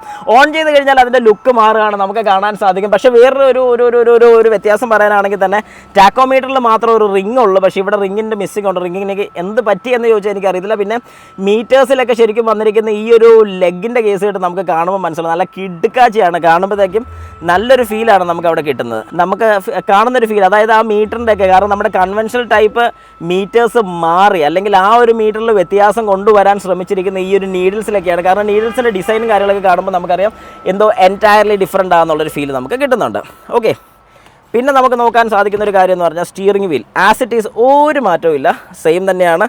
പിന്നെ ഉള്ള ഒരു ചെറിയൊരു മാറ്റം എനിക്ക് തോന്നുന്നു പറഞ്ഞാൽ ഇവിടെ താഴെ ശരിക്കും പറഞ്ഞാൽ അതിന് വന്നുകൊണ്ടിരുന്ന ഒരു ഡിസൈനിലല്ല, ആ ഒരു ഗ്ലോസി ഫിനിഷാണ് ഇവിടെ ഇപ്പോൾ കൊടുത്തിരിക്കുന്നത്. ബാക്കിയെല്ലാം ആസ് ഇറ്റ് ഈസ് സെയിം ആണ്. നമ്മുടെ ക്രൂസ് കൺട്രോളിൻ്റെ സെറ്റിങ്സും കാര്യങ്ങളൊക്കെ സെറ്റ് ചെയ്യാനുള്ളതും റീസെറ്റ് ചെയ്യാനുള്ള ക്യാൻസലും ഓൺ ഓഫ്, പിന്നെ നമ്മുടെ mode switch, volume, right left, താഴത്തെ ഫോണിൻ്റെ കൺട്രോൾസും കാര്യങ്ങളൊക്കെയാണ് ആസ് ഇറ്റ് ഈസ്. നമുക്ക് ഈ സൈഡ് നോക്കിയായിരുന്നു, ഈ സൈഡ് പിന്നെ താഴെ വരുന്ന രണ്ട് കാര്യങ്ങളാണ്. നമ്മുടെ ഫ്യൂൽ ടാങ്ക് ഓപ്പൺ ചെയ്യാനും ഹുഡ് ഓപ്പൺ ചെയ്യാനുള്ള കാര്യങ്ങളൊക്കെയാണ്. അതിൽ വേറെ വ്യത്യാസങ്ങളൊന്നുമില്ല. നമ്മുടെ ഏറ്റവും ടോപ്പ് വേരിയൻ്റ് മാത്രമേ ഉള്ളൂ ഇത്രയും വലിയ സ്ക്രീൻ വരുന്നത്. അതിൻ്റെ തൊട്ട് താഴോട്ട് അല്ലെങ്കിൽ XI പ്ലസിന് താഴോട്ടുള്ള മോഡൽസിനൊന്നും ഇത്രയും വലിയ സ്ക്രീൻ വരുന്നില്ല. പിന്നെ നമ്മുടെ AC വെൻറ്റും കാര്യങ്ങളൊക്കെ നോക്കിക്കഴിഞ്ഞാൽ നമുക്ക് എവിടെയോ കണ്ടൊരു റിസംബലൻസ് തോന്നുന്നുണ്ട്. തെറ്റല്ല, ശരിയാണ്, ബലേനോയുടെ സെയിം തന്നെയാണ് നമുക്കത് ഫീൽ ചെയ്യുന്നത്. അത് കഴിഞ്ഞ് ഈ പറയുന്നൊരു AC-യുടെ കൺട്രോൾ പാനലാണെങ്കിലും, അതായത് ഒരു ഓട്ടോ AC കൺട്രോൾ പാനലാണെങ്കിലും ഏറെക്കുറെ സെയിം തന്നെയാണ്. താഴെ വരുന്ന USB നമുക്കിവിടെ അവൈലബിൾ ആണ്. ഒരു 12 വോൾട്ടിൻ്റെ ചാർജിങ് സോക്കറ്റ് നമുക്ക് അവൈലബിൾ ആണ്. ഇവിടെ ഇപ്പം ഒരു വയർലെസ് ചാർജിങ്ങും കൂടെ ഫീച്ചേഴ്സ് കൊടുത്തിട്ടുണ്ട്, നല്ലൊരു കാര്യമാണ്. Cup holders as it is വേറെ ഒരു മാറ്റവും ഇല്ല, സെയിം അതുപോലെ തന്നെയാണ്. ഇതൊക്കെ വേറെ വ്യത്യാസങ്ങളൊന്നും തന്നെ ഫ്രണ്ടില്ല. പിന്നെ ഏകദേശം ഡിസൈൻ വൈസ് ആണെങ്കിൽ നമുക്ക് നോക്കുമ്പോഴത്തേക്കും നല്ല പക്കാ രീതിക്കുള്ള മാറ്റം വന്നിട്ടുണ്ട്. ആ ഒരു ഡിസൈൻ ശരിക്കും നമുക്ക് നോക്കുകയാണെങ്കിൽ തന്നെ ആ ഒരു കട്ടിങ് എലമെൻസും പിന്നെ ഇങ്ങോട്ട്, അതായത് ഈ ഒരു സൈഡിലോട്ട് പ്രൊജക്റ്റ് ചെയ്ത് നമ്മുടെ ഡ്രൈവർ സൈഡിലോട്ട് പ്രൊജക്റ്റ് ചെയ്ത് ശരിക്കും പറഞ്ഞു കഴിഞ്ഞാൽ എനിക്ക് തോന്നുന്നു പഴയ മോഡൽ ബലേനോ യൂസ് ചെയ്തിട്ടുള്ള ആൾക്കാർക്ക് കൃത്യമായിട്ട് അറിയാൻ സാധിക്കും കുറച്ചൊരു പ്രൊജക്ഷൻ ഈ സൈഡിലോട്ടുണ്ട്. അത് തിരിച്ച് വന്നുകൊണ്ടിരിക്കുന്ന പോലെ തന്നെയാണ് എനിക്ക് തോന്നുന്നത്. കാരണം ആ ഒരു ഫ്ലാറ്റ് ടൈപ്പ് മാറി ഈ ഒരു സൈഡിലോട്ടൊരു പ്രൊജക്ഷൻ വന്ന് അങ്ങോട്ടൊരു കർവ് കൂടെ കൊടുത്ത്, കർവ് അല്ലെങ്കിൽ ആ ഒരു സൈഡിലോട്ട് ചെരിവും കൂടെ കൊടുത്ത രീതിക്കാണ് ഈ ഒരു മോഡൽസ് എല്ലാം വരുന്നത്. അപ്പോൾ ഈ ഒരു പോർഷനിൽ നോക്കിക്കഴിഞ്ഞാൽ നമുക്ക് പ്രത്യക്ഷത്തിൽ കാണാൻ സാധിക്കുന്ന ഇത്രയൊക്കെ തന്നെയാണ്. ഈ ഒരു കാര്യം മാത്രം ഏറ്റവും വലിയ അലമ്പായിപ്പോയി. കാരണം എന്താണെന്ന് പറഞ്ഞാൽ ഇത്രയും കാര്യങ്ങൾ ഫീച്ചറിസ്റ്റിക് ആക്കി സെറ്റ് ചെയ്തതിന് ശേഷം ഈ ഒരു റിയർ വ്യൂ മാത്രം ഇലക്ട്രിക്കൽ ആക്കാതെ വരുന്നത്, അല്ലെങ്കിൽ ഒരു ഇലക്ട്രിക്കൽ റിയർ വ്യൂ കൊടുക്കാത്തത് മോശമായി പോയെന്ന് എനിക്ക് തോന്നുന്നു. പേഴ്സണലായിട്ടുള്ള സജഷനാണ്. ഒരു ഹെഡ് അപ്പ് ഡിസ്പ്ലേ കൊടുക്കാമായിരുന്നു, ഒരു ഇച്ചിരി ഒരു എന്താ പറയുന്നത്, ഒരു അടിപൊളിയാക്കി എടുക്കാമായിരുന്നു തോന്നുന്നു. പക്ഷേ ഇല്ല, നോ പ്രോബ്ലം. നമുക്ക് അടുത്തതിലോട്ട് നോക്കാം. അല്ല, ഇപ്പം എന്നാ ചെയ്യാറ്, ഇനി നമുക്ക് കോ ഡ്രൈവർ സൈഡിലോട്ടൊന്ന് കയറിയിരിക്കാം. ഡ്രൈവർ സൈഡിൽ നോക്കി കഴിയുമ്പോഴത്തേക്ക് നമുക്ക് കണ്ട ഫീച്ചേഴ്സും കാര്യങ്ങളൊക്കെ ഇതൊക്കെ തന്നെയാണ്. ഇനി നമുക്ക് കോ ഡ്രൈവർ സൈഡിലോട്ട് തുറന്ന് കയറാം. ഏതായാലും കയറാനൊക്കെ അടിപൊളിയാണ്. സീറ്റിംഗ് കംഫോർട്ടും കൂടെ ഞാനൊന്ന് പറഞ്ഞോട്ടെ. നമ്മുടെ പഴയ സീറ്റിനെ അപേക്ഷിച്ച് വേറെ വ്യത്യാസങ്ങളോ കാര്യങ്ങളൊന്നും എനിക്ക് ഫീൽ ചെയ്യുന്നില്ല. ഹെഡ് റെസ്റ്റ് ആണെങ്കിലും അത്രയും വലുപ്പമുള്ളൊരു ഹെഡ് റെസ്റ്റ് അത് സ്വിഫ്റ്റിൽ എത്ര പേര് ശ്രദ്ധിച്ചിട്ടുണ്ടെന്ന് എനിക്കറിയത്തില്ല. പൊതുവേ നമുക്കത് ശ്രദ്ധിച്ച് കഴിഞ്ഞാൽ ഫീൽ ചെയ്യുന്നൊരു കാര്യം, ഭയങ്കര വലിയൊരു ഹെഡ് റെസ്റ്റാണ്. പിന്നെ ഈ സൈഡിലത്തെ ഈ ഒരു പോർഷൻ നമുക്ക് നല്ലൊരു സപ്പോർട്ടാണ് തരുന്നത്. നമുക്ക് ശരിക്കും പറഞ്ഞു കഴിഞ്ഞാൽ ഒരു കോർണറിംഗ് ഒക്കെ എടുക്കുന്ന സമയത്താണല്ലോ വാഹനത്തിലൊക്കെ, അതായത് അത്യാവശ്യം വീശിയൊക്കെ വാഹനം എടുക്കുന്ന ആൾക്കാർക്കാണെങ്കിലും ഒന്ന് ഇരുന്ന് കഴിഞ്ഞാൽ നല്ല സ്റ്റിഫായിട്ട് സൈഡിലോട്ട് ചുമ്മാ ഊർന്നു പോകാത്ത രീതിയിൽ പക്കയാണെന്ന് എനിക്ക് തോന്നിയിട്ടുള്ളൊരു കാര്യമാണ്. ഇത്രയും കാര്യങ്ങളാണ് മെയിനായിട്ടുള്ളത്. പിന്നെ നമ്മുടെ ഗ്ലൗ ബോക്സ് ഇവിടെയുണ്ട്. ഗ്ലൗ ബോക്സ് തുറന്നു കഴിഞ്ഞാൽ കാലേ മുട്ടുമോ എന്ന് ചോദിച്ചു കഴിഞ്ഞാൽ കുഴപ്പമില്ല, ഓക്കെ. നോർമലായിട്ട് ഇരുന്ന് കഴിഞ്ഞാൽ പ്രശ്നമില്ല, മുട്ടത്തില്ല, ഓക്കെ. അപ്പോൾ ആ ഒരു കാര്യവും സെറ്റാണ്. പിന്നെ നമുക്ക് ആകെപ്പാടെ കോ ഡ്രൈവർ സൈഡിലുള്ളതെന്ന് പറഞ്ഞാൽ AC വെൻ്റ് കൺട്രോൾ ചെയ്യാനുള്ള ഓപ്ഷൻ ഉണ്ട്. ഈ പ്ലാസ്റ്റിക്കിനൊക്കെ ശരിക്കും പറഞ്ഞാൽ ഭയങ്കര ഡിഫറൻസ് ഉണ്ട് കേട്ടോ, കുറച്ചുകൂടെ ഹാർഡായിട്ടുണ്ട്. ട്യൂറ്റേഴ്സ് അവൈലബിൾ ആണ് ഇവിടെ, രണ്ട് സൈഡിലും ട്യൂട്ടർ അവൈലബിൾ ആണ്. പിന്നെ ഒരു മിറർ ഇവിടെ അവൈലബിൾ ആണ്. ലൈറ്റ് കൊടുത്തിട്ടില്ല, അത് മോശമായിപ്പോൾ ലൈറ്റ് കൊടുക്കായിരുന്നു. സാധാരണ ലൈറ്റ്, ഹാലജൻ ലൈറ്റ്, അടിപൊളി. ഇതൊക്കെ എന്ന് മാറുമെന്ന് ചോദിച്ചാൽ നോ ഐഡിയ, മാറേണ്ട സമയം കഴിഞ്ഞു പോയി. എല്ലാം LED യുഗം വന്നുകൊണ്ടിരിക്കുകയാണ്. ഫോഗ് ലാമ്പും ഹെഡ്ലൈറ്റും ഫോഗ് ലാമ്പും റിയർ ടെയിൽ ലാമ്പും എല്ലാം LED ആയ സ്ഥിതിക്ക് വാഹനത്തിനകത്തും LED കൊടുക്കാറുന്ന ഒരു പേഴ്സണൽ ഓപ്ഷൻ മാത്രം ഞാൻ ഇവിടെ വെക്കുന്നുള്ളൂ. ഇനി നമുക്ക് നമ്മുടെ ബാക്ക് സൈഡിലോട്ടൊന്ന് പോവാം. ഫ്രണ്ടിലത്തെ സീറ്റ് നന്നായിട്ട് ഇറക്കിയിട്ടുകൊണ്ട് നമുക്ക് ശരിക്കും ബാക്കിലോട്ട് കയറുമ്പോൾ ബുദ്ധിമുട്ടില്ല. പക്ഷേ എന്നാലും ഈ കാല് വെക്കുന്ന സമയത്ത് ഇല്ല കേട്ടോ, sorry, I am very sorry, അത്രയും പ്രശ്നമില്ല. ഇപ്പോൾ സുഖമായിട്ട് എനിക്ക് ഇരിക്കാൻ പറ്റുന്നുണ്ട്. കാരണം ഞാൻ ആദ്യം വിചാരിച്ച് ഇരിക്കാൻ ബുദ്ധിമുട്ടുണ്ടെന്നാണ്, പക്ഷേ ഇപ്പോൾ നിങ്ങൾക്ക് തന്നെ കാണാൻ സാധിക്കും സുഖമായിട്ട് ഇരിക്കാൻ സാധിക്കും. ഫ്രണ്ടിൽ ശരിക്കും പറഞ്ഞാൽ ഒരുപാട് പൊറോട്ട ഇറക്കിയിട്ടിരിക്കുന്നത്, ഇത് ഫ്രണ്ടിലോട്ട് കയറ്റിയിട്ട് കഴിഞ്ഞാൽ നല്ല കിടുക്കനായിട്ട് ഇരിക്കാൻ സാധിക്കും. ഏതായാലും സീറ്റിങ്ങിൻ്റെ കാര്യത്തിൽ പക്കയാണ്. ആ ഒരു കാര്യം എനിക്ക് തോന്നുന്നു ബൂട്ടിൽ കൊണ്ട് കളഞ്ഞിട്ടുണ്ടെന്ന് തോന്നുന്നു. Okay, what ever it is, നമുക്ക് ഇവിടെ ഒരു AC വെൻറ്റ് കാണാൻ സാധിക്കും. ഓൺ ഓഫ് സ്വിച്ച് മാത്രമേ ഉള്ളൂ. AC വെൻറ്റ് എന്ന് പറഞ്ഞു കഴിഞ്ഞാൽ ഫ്രണ്ടിൽ നിന്നും കാറ്റ്, അതായത് ബ്ലോവർ ഫ്രണ്ടിൽ മാത്രമേ ഉള്ളൂ. ഇവിടെ നമ്മൾ അഡ്ജസ്റ്റ് ചെയ്യുന്നതിനനുസരിച്ച് ഇത് ഓപ്പണും ക്ലോസും മാത്രമേ ഇവിടെ ചെയ്യുന്നുള്ളൂ. അതായത് ഇവിടെ സെപ്പറേറ്റ് ഒരു ഫാനോ കാര്യങ്ങളോ ഒന്നും വരുന്നില്ല, ഫ്രണ്ടിൽ മാത്രമാണ് ഫാൻ വരുന്നത്. ആ ഫാനിൻ്റെ ഒരു കൺട്രോൾ ഇതിൻ്റെ അടിയിൽ കൂടെ ഒരു പൈപ്പ് മാത്രമേ വരുന്നുള്ളൂ. ആ പൈപ്പ് ത്രൂ ഇവിടെ പ്രഷറിൽ വരുന്നത് മാത്രമേ ഉള്ളൂ. പിന്നെ നമുക്കിവിടെ കാണാൻ സാധിക്കും USB-C ടൈപ്പ്, നമുക്ക് ഫോണൊക്കെ ചാർജ് ചെയ്യണമെങ്കിൽ ഏറ്റവും അത്യാവശ്യമായിട്ട് വേണ്ട ഒരു കാര്യമാണ്. ഇവിടെ A ടൈപ്പ് അവൈലബിൾ ആണ്. Aയും Cയും രണ്ട് പോർട്ടുകൾ ഇവിടെ അവൈലബിൾ ആണ്. പിന്നെ പുറകെ ഇരിക്കുന്ന ഒരാൾക്ക് ഒരു എൻ്റർടൈൻമെൻറ്റ് എന്ന് പറയുന്നത് പാട്ട് കേൾക്കാം, രണ്ട് സൈഡിലും സ്പീക്കേഴ്സ് ഉണ്ട്. അതല്ലാതെ ഹെഡ്രസ് അടിപൊളിയാണ് കേട്ടോ, ഉള്ളത് പറയാമല്ലോ, നല്ല പക്കയാണ്. പുറേ ചാരിയൊക്കെ ഇരിക്കുന്ന സമയത്ത് നല്ല സുഖമായിട്ട് ഇരിക്കാൻ പറ്റും. പക്ഷേ പുറേ രണ്ടുപേർ മാത്രം ഇരുന്നാൽ മതി, മൂന്നാമതൊരു വ്യക്തി ഇരിക്കേണ്ട, കാരണം അവന് തല വയ്ക്കാൻ സ്ഥലമൊന്നുമില്ല. പിന്നെ കൈ വയ്ക്കാനുള്ളൊരു സെറ്റപ്പ് ഉണ്ടായിരുന്നെങ്കിൽ നല്ലതായിരുന്നു എൻ്റെ ഒരു പേഴ്സണൽ അഭിപ്രായമാണ്. അതൊരു ആംബ്രസ്റ്റ് പുറേ മിസ്സിംഗ് ആണ്. ഒരാൾക്ക് ഇരിക്കാം, പക്ഷേ സീറ്റ് ബെൽറ്റ് ഉണ്ട്, ഉണ്ട് സീറ്റ് ബെൽറ്റ് ഉണ്ട് കേട്ടോ, വെരി സോറി, സീറ്റ് ബെൽറ്റ് ഉണ്ട്. പക്ഷേ ശരിക്കും പറഞ്ഞ ഒരു ഹെഡ്രസ്റ്റും കൂടെ ഉണ്ടായിരുന്നെങ്കിൽ ഒരാൾക്കും കൂടെ നല്ല സുഖമായിട്ടിരിക്കായിരുന്നു. ഇൻ ദ സെൻസ് നല്ല തലയൊക്കെ വെച്ച് നല്ല ചാരി നല്ല സുഖമായിട്ടിരിക്കായിരുന്നു ഞാൻ ഉദ്ദേശിച്ചത്. അതും കൂടെ ഉണ്ടായിരുന്നെങ്കിൽ അടിപൊളിയായിരുന്നു തന്നെ. പക്ഷേ രണ്ടുപേര് പുറകെ ഇരുന്നാൽ മതി എന്നാണ് എനിക്ക് തോന്നുന്ന മാരുതി പറയുന്നത്. ഓക്കെ, നമുക്ക് ഇനിയിപ്പോൾ ഏതായാലും ബൂട്ടും കൂടെ പെട്ടെന്ന് നോക്കിയതിന് ശേഷം നമ്മുടെ എഞ്ചിൻ സൈഡും കൂടെ നോക്കാം. ഓക്കെ, അപ്പോൾ നമുക്ക് നമ്മുടെ ബൂട്ടൊന്ന് തുറക്കാം.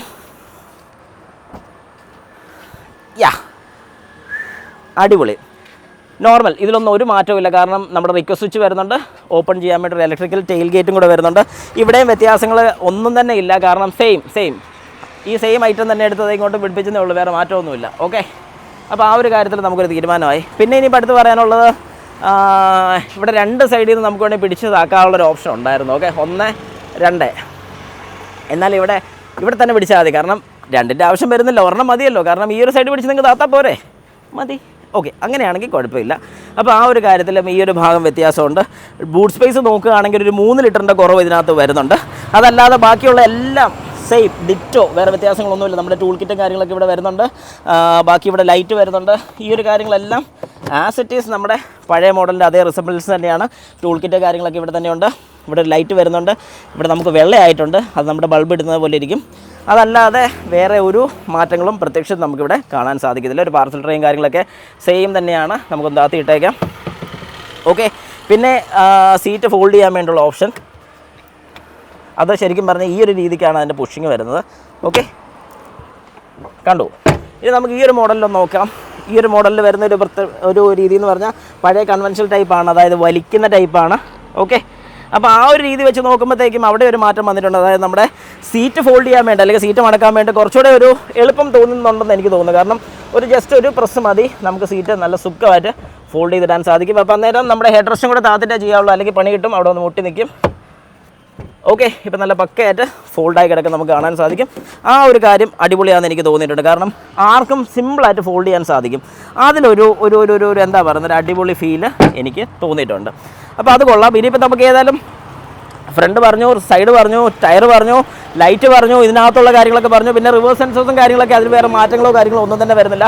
ബമ്പറിൻ്റെ ഷേപ്പിൻ്റെ ഡിഫറൻസ് കാരണം അത് കുറച്ച് അങ്ങോട്ടും ഇങ്ങോട്ടൊക്കെ മാറി എന്നല്ലാതെ വേറെ ഒരു കാര്യം നമുക്ക് പ്രത്യേകിച്ച് പറയാനില്ല. കാരണം ബമ്പർ ഷേപ്പ് ഏതായാലും മാറിയിട്ടുണ്ട്, വളരെ വ്യക്തമായിട്ട് നിങ്ങൾക്ക് കാണുമ്പോൾ അത് മനസ്സിലാകുന്നതായിരിക്കും.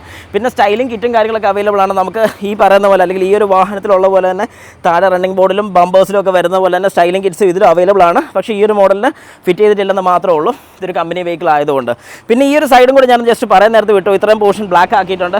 ഈ ഒരു പോർഷനിൽ നേരത്തെ ഇത്രയും ഭാഗം മാത്രം കൊടുത്തിട്ടുള്ളതായിരുന്നു, ഇതിപ്പോൾ ഫുള്ളായിട്ട് ബ്ലാക്ക് കവറായി വന്നിട്ടുണ്ട്. അതായത് പലരും മോഡിഫൈ ചെയ്യുന്ന വാഹനങ്ങളുടെ രീതിക്ക് തന്നെ ഈ ഒരു വാഹനം കുറേ കൊണ്ടുവരാൻ വേണ്ടി അവർ ഒരുപാട് ശ്രമിച്ചിട്ടുണ്ട്.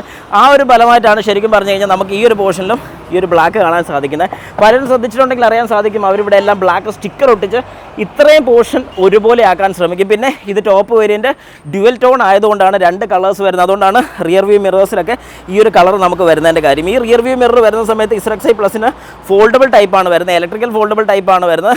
നമുക്ക് ലോക്ക് ചെയ്ത് കഴിഞ്ഞാൽ ഓട്ടോമാറ്റിക്കായിട്ട് ഫോൾഡ് ചെയ്യും. അത് ഈ ഒരു മോഡലിനും അവൈലബിൾ ആണ്. നമുക്ക് ജസ്റ്റ് അതൊന്ന് കാണുകയും കൂടെ ചെയ്യാം. ഞാൻ ജസ്റ്റ് ഒന്ന് കാണിച്ചു തരാം. അപ്പോൾ നമുക്ക് നോക്കാം. ഞാനിതൊന്ന് ലോക്ക് ചെയ്യാണ്. ഓക്കെ, അപ്പോൾ നിങ്ങൾ ശ്രദ്ധിച്ചോണം. യെസ്, മിറർ ഫോൾഡ് ആയിരിക്കുകയാണ് ഗൈസ്. യെസ്, ഓക്കെ, ഫോൾഡ് ചെയ്തു. ഇനി ഈ ഒരു വാഹനം കൂടെ ഞാനൊന്ന് ലോക്ക് ചെയ്യാണ്. ഓക്കെ, അപ്പോൾ അതും ഫോൾഡ് ആയിരിക്കുന്നത്. അപ്പോൾ നമ്മൾ നേരത്തെ ഒരു വീഡിയോയിൽ പറഞ്ഞിട്ടുള്ള പോലെ മിറർ ഫോൾഡിങ്ങിൻ്റെ ടൈമിംഗ് ഡിഫറൻസ് ഈ ഒരു വാഹനത്തിൽ നമുക്കത് കറക്റ്റ് ഫീൽ ചെയ്തിട്ടുണ്ട്. ഡ്രൈവർ സൈഡിലെ കുറച്ച് ഡിലേ വന്നിട്ടുണ്ട്. ഇനി ഞാനൊരു കാര്യം കൂടെ കാണിച്ചു തരാം. ഈ 2 താക്കോൽ ഞാനിവിടെ വെച്ചിട്ടുണ്ട്. ഇതിൽ ഏതാണ് ഈ വാഹനത്തിൻ്റെ താക്കോൽ എന്ന് ചോദിച്ചു കഴിഞ്ഞാൽ നമുക്ക് ഒരു കാരണവശാലും മനസ്സിലാകത്തില്ല. കാരണം രണ്ടും ഡിറ്റോയാണ്. നമുക്ക് പ്രസ് ചെയ്ത് നോക്കിക്കഴിഞ്ഞാൽ ഇത് അതിൻ്റെ താക്കോലാണ്, ഇത് ഇതിൻ്റെ താക്കോലാന്ന് പറയാൻ പറ്റത്തുള്ളൂ. കാരണം താക്കോലിൽ പോലും വ്യത്യാസങ്ങളോ കാര്യങ്ങളോ ഒന്നും തന്നെ വരുത്തിയിട്ടില്ല. ആസിറ്റീസ് എല്ലാം സെയിം ആണ്. പിന്നെ എടുത്ത് പറയാൻ വിട്ടുപോയ ഒരു കേസാണ് സേഫ്റ്റി ഫീച്ചറിൻ്റെ ഏറ്റവും വലിയൊരു സൈഡ്. അതായത് ഏറ്റവും ബേസ് മോഡൽ തൊട്ട് തന്നെ 6 എയർ ബാഗ് ഇപ്പം മാരുതി കൊടുത്തു വരുന്നുണ്ട്. അപ്പം ചിലരെങ്കിലും പറയായിരിക്കും ഇതൊക്കെ വേറെ വാഹനങ്ങൾ കൊടുക്കുന്നുണ്ട്. ഉണ്ട്, മാരുതിയിൽ ഫസ്റ്റ് ഇൻ സെഗ്മെൻ്റ് ആണെന്ന് തന്നെ നമുക്ക് പറയാൻ സാധിക്കും. അതായത് ബേസ് വേരിയൻറ്റിൽ 6 എയർ ബാഗ്. അതായത് നമ്മുടെ ഫ്രണ്ടിൽ 1, ഇവിടെ 1, 2, 3, 4 സീറ്റയിൽ, പിന്നെ മേളിൽ 5, 2 ഇവിടെ 6. അതായത് curtain air bag, seat air bag, ഫ്രണ്ടിലത്തെ 2 എയർ ബാഗ്, അങ്ങനെ മൊത്തം 6 എയർ ബാഗാണ് ഈ വാഹനത്തിൽ കൊടുത്തിരിക്കുന്നത്. അതായത് സേഫ്റ്റിയുടെ ഒരു കാര്യത്തിൽ ഇനി പേടി വേണ്ട. വാഹനം ഇടിക്കുന്നതിനനുസരിച്ച്, അതായത് ഫ്രണ്ടിലാണ് ഇടി കിട്ടിയിരിക്കുന്നതെങ്കിൽ എല്ലാം ഒന്നും വലിച്ചു പറിച്ച് പോരത്തില്ല. കാരണം പലരുടെയും സംശയമാണ് ഇത്ര എയർ ബാഗ് കൊണ്ടൊരു തട്ട് കിട്ടിക്കഴിഞ്ഞാൽ എല്ലാം കൂടെ പോരുമോ? ഇല്ല, അതിന് ഓരോന്നിനും ഓരോന്നിൻ്റെതായ സെൻസറുണ്ട്. ഫ്രണ്ടിലൊരു ഇമ്പാക്റ്റ് കിട്ടിയിട്ടുണ്ടെങ്കിൽ ഫ്രണ്ടിൽ നിന്ന് ഇടി കിട്ടുന്ന സമയത്ത് ഫ്രണ്ടിലത്തെ എയർ ബാഗ് ഇമ്പാക്റ്റിനനുസരിച്ച് ഒന്നെങ്കിൽ ഇത് തുറക്കും, അല്ലെങ്കിൽ അത് തുറക്കും, അല്ലെങ്കിൽ ഇത് രണ്ടും കൂടെ ഒന്നിച്ച് തുറക്കും. ഇൻ കേസ് നമ്മുടെ വാഹനത്തിൻ്റെ ഈ സൈഡ്, അതായത് ഈ ഡോറിൻ്റെ സൈഡ് കൊണ്ട് ഒരാൾ ഇടിച്ചു എന്ന് സങ്കല്പിക്കുക. അങ്ങനെ ഒരു ഇടി കിട്ടിക്കഴിഞ്ഞാൽ ഈ ഒരു ഇമ്പാക്റ്റ് അനുസരിച്ച് ഇതിനകത്ത് വരുന്ന സെൻസർ, അതായത് ഇമ്പാക്റ്റ് സെൻസർ വർക്ക് ചെയ്യുന്നതിനനുസരിച്ചാണ് ഈ ഒരു സൈഡിലെ എയർ ബാഗും ഈ സൈഡിലെ പില്ലർ അല്ലെങ്കിൽ കർട്ടൻ എയർ ബാഗും പുറത്തോട്ട് വരുന്നത്. ഇനി നിങ്ങൾ മനസ്സിലാക്കേണ്ട ഒരു പ്രത്യേകം കാര്യം കൂടി ഞാൻ എടുത്ത് പറഞ്ഞേക്കാം. അതായത് ഈ വാഹനത്തിൽ മാത്രം സീറ്റ് കവർ ഇടുന്ന സമയത്ത് എയർ ബാഗുള്ള സീറ്റ് കവർ തന്നെ ഇടണം. ഇനി എയർ ബാഗുള്ള സീറ്റ് കവർ അല്ല നിങ്ങൾ ഇടുന്നതെങ്കിൽ ഏറ്റവും വലിയ പണി കിട്ടും. കാരണം എന്താണെന്ന് പറഞ്ഞു കഴിഞ്ഞാൽ സീറ്റ് കവർ കീറത്തില്ല, നമ്മുടെ സേഫ്റ്റിയുടെ ഏറ്റവും വലിയൊരു പ്രശ്നമാണ്. അതുകൊണ്ട് എയർ ബാഗ് ഉള്ളതാണോ എന്നുള്ളത് അറിയാൻ വേണ്ടി SAS എയർ ബാഗ് എന്ന് പറഞ്ഞിങ്ങനെ കൊടുത്തിട്ടുള്ള സീറ്റുകളാണെങ്കിൽ അതിന് വേണ്ടിയിട്ടുള്ള എയർ ബാഗിൻ്റെ സീറ്റ് കവർ മാത്രം നിങ്ങൾ യൂസ് ചെയ്യാൻ ശ്രമിക്കുക. വേറെ ഒരു സീറ്റ് കവേഴ്സ് ഇടാൻ പാടില്ല. അപ്പോൾ ഇനി അടുത്ത് നമുക്ക് നമ്മുടെ വാഹനത്തിൻ്റെ ഹുഡ് ഒന്ന് തുറന്ന് നോക്കാം. അതായത് നമ്മുടെ ബോണറ്റിനകത്ത് എങ്ങനെയുണ്ട് നമ്മുടെ എഞ്ചിനും കാര്യങ്ങളൊക്കെ നോക്കാം. അതിന് ഞാൻ നമ്മുടെ താഴെ ഓപ്പൺ ചെയ്തു. ഇനി ആസിറ്റീസ് വേറെ വ്യത്യാസങ്ങളൊന്നും തന്നെ വരുന്നില്ല. നമ്മുടെ ഹുഡ് തുറക്കാൻ ജസ്റ്റ് നേരെ നമ്മുടെ SM ലോഗോയുടെ നേരെ സൈഡിലോട്ട് ഇടുക, ഇങ്ങോട്ട് തട്ടുക. യെസ്, അത് ഓപ്പൺ ചെയ്തു. ഇനിയിപ്പോൾ നമുക്ക് ഈ സ്റ്റേ ഒന്ന് വയ്ക്കാം.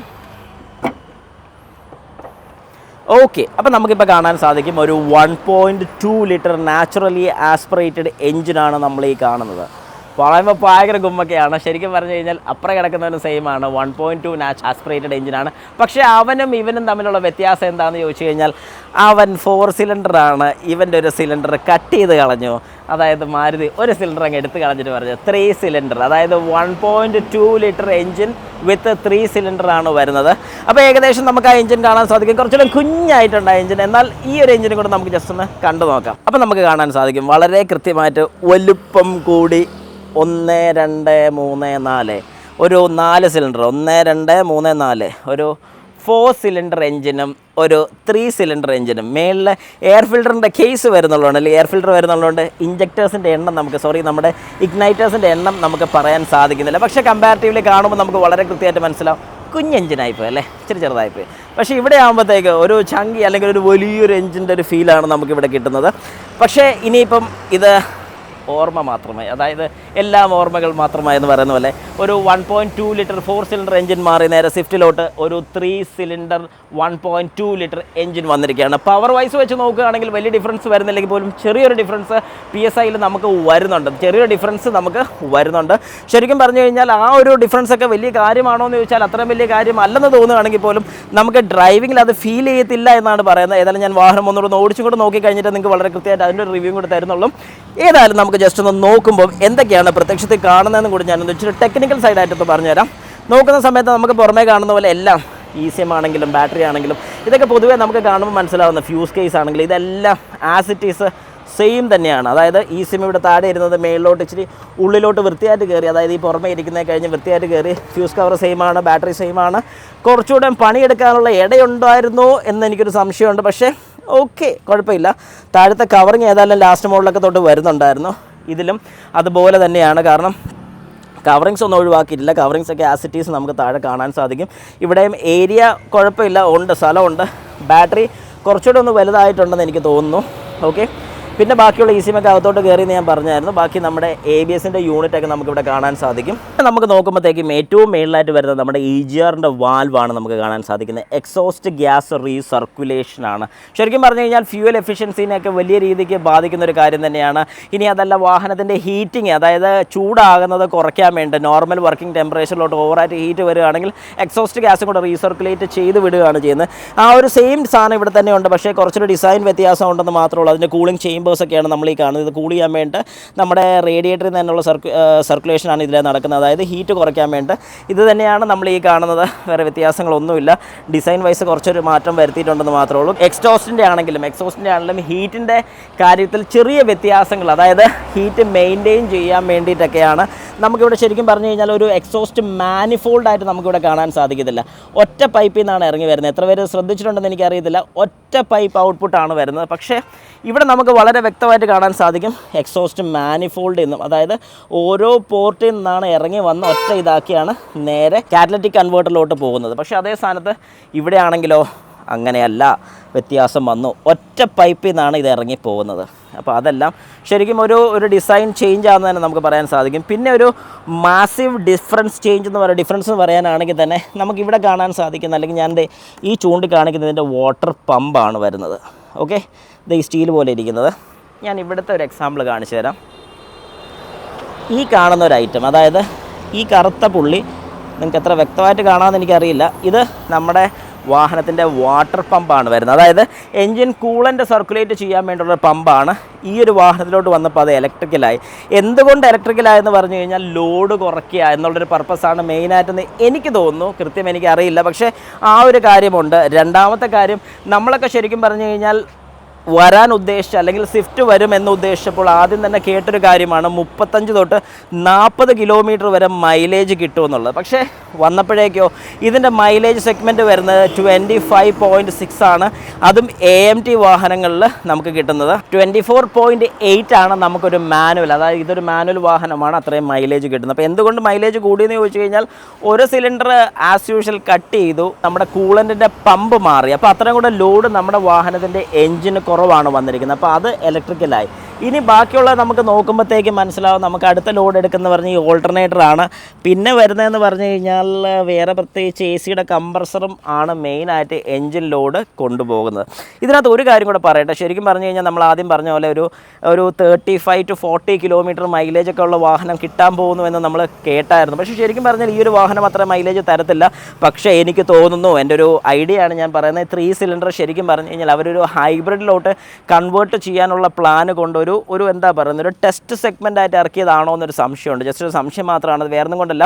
നമ്മുടെ സെലീറിയോ ഡീസൽ വാഹനം എത്ര പേർക്ക് അറിയാമെന്ന് ചോദിച്ചാൽ കുറച്ച് പേർക്കെങ്കിലും അറിയാമായിരിക്കും. ഈ ഡീസൽ വാഹനം ശരിക്കും പറഞ്ഞാൽ ഒരു ടെസ്റ്റിന് വേണ്ടി മാത്രമാണ് ഇറക്കിയത്. അത് ഒരുപാട് പേര് മേടിച്ചു, നല്ല മൈലേജ് ഉണ്ട്. 27-28 ഡീസലിൻ്റെ മൈലേജ് കിട്ടുന്നുണ്ടായിരുന്നു. കാരണം ഒരു 800 cc ഡീസൽ വാഹനമായിരുന്നത്. അപ്പം അതുപോലെ തന്നെ ഒരു ഏകദേശം ടെസ്റ്റ് ആണോ എന്ന് എനിക്കൊരു സംശയമുണ്ട്. കാരണം ഇത് വിജയിച്ച് കഴിഞ്ഞാൽ ഇതിലോട്ട് ഇനി ഇലക്ട്രിക്കൽ കംപ്രസറും ബാക്കിയുള്ള രീതിക്ക് ഇതിൻ്റെ മോട്ടർ സെഗ്മെൻറ്റും കാര്യങ്ങളൊക്കെ വരുത്തിക്കൊണ്ട് തന്നെ, അതായത് ഗിയർ ബോക്സിന് ചെറിയ ചേഞ്ചസ് വരുത്തിക്കൊണ്ട് തന്നെ ഇതൊരു പ്യൂർ ഹൈബ്രിഡ് ആക്കി കഴിഞ്ഞാൽ പിന്നെ ഈ എൻജിൻ നമുക്കൊരു വിഷയമാകത്തില്ല. കാരണം സ്റ്റാർട്ട് ചെയ്ത് നിർത്തുന്ന സമയത്തുള്ളൊരു വ്യത്യാസം കൂടെ നമുക്കിപ്പോൾ നോക്കാം.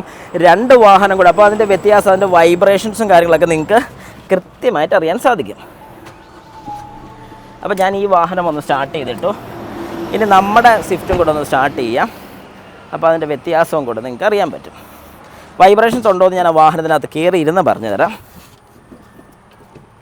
ഓക്കെ, അപ്പോൾ ഇവനെ ഞാനൊന്ന് സ്റ്റാർട്ട് ചെയ്യാണ്. യെസ്, ഇപ്പോൾ ശരിക്കും പറഞ്ഞാൽ 2 എൻജിൻസും സ്റ്റാർട്ടഡ് ആണ്. പ്രത്യക്ഷത്തിൽ പുറമേ നിന്ന് നോക്കുന്ന സമയത്ത് ഇവിടെ എൻജിന് ചെറിയൊരു വൈബ്രേഷൻ ഉണ്ട്. ഒരു നോർമൽ വൈബ്രേഷനായിട്ടാണ് എനിക്ക് ഫീൽ ചെയ്യുന്നത്. ഇല്ലെന്ന് പറയാൻ പറ്റില്ല, ചെറിയൊരു വൈബ്രേഷൻ ഉണ്ട്. ഓക്കെ, പക്ഷേ അതേ സ്ഥാനത്ത് ഇവിടെ നിങ്ങളൊന്ന് നോക്കുക. ഇതിൻ്റെ ഒരു കറക്റ്റ് എക്സാമ്പിൾ ഞാൻ നിങ്ങൾക്ക് കാണിച്ചു തരാം. ഒരു വെള്ളത്തിൻ്റെ കുപ്പി നമുക്ക് വെച്ച് നോക്കാം. ഓക്കെ, നമുക്കിതിപ്പം ഒരു കൃത്യം എക്സാമ്പിൾ ആയിരിക്കുമെന്ന് എനിക്ക് തോന്നുന്നു. ഇരിക്കൂടെ?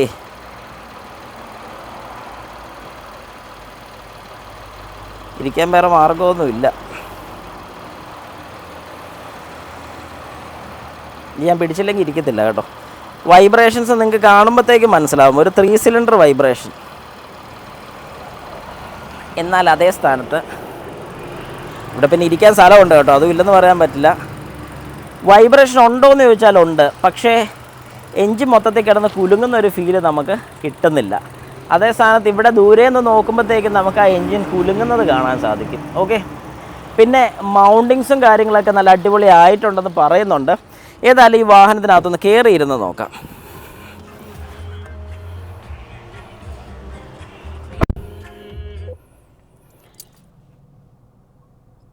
ഇരുന്ന് ശ്രദ്ധിച്ചാൽ ചെറിയൊരു വൈബ്രേഷൻ നമുക്ക് ഫീൽ ചെയ്യും. ഒന്ന് റവ് ചെയ്ത് നോക്കാം.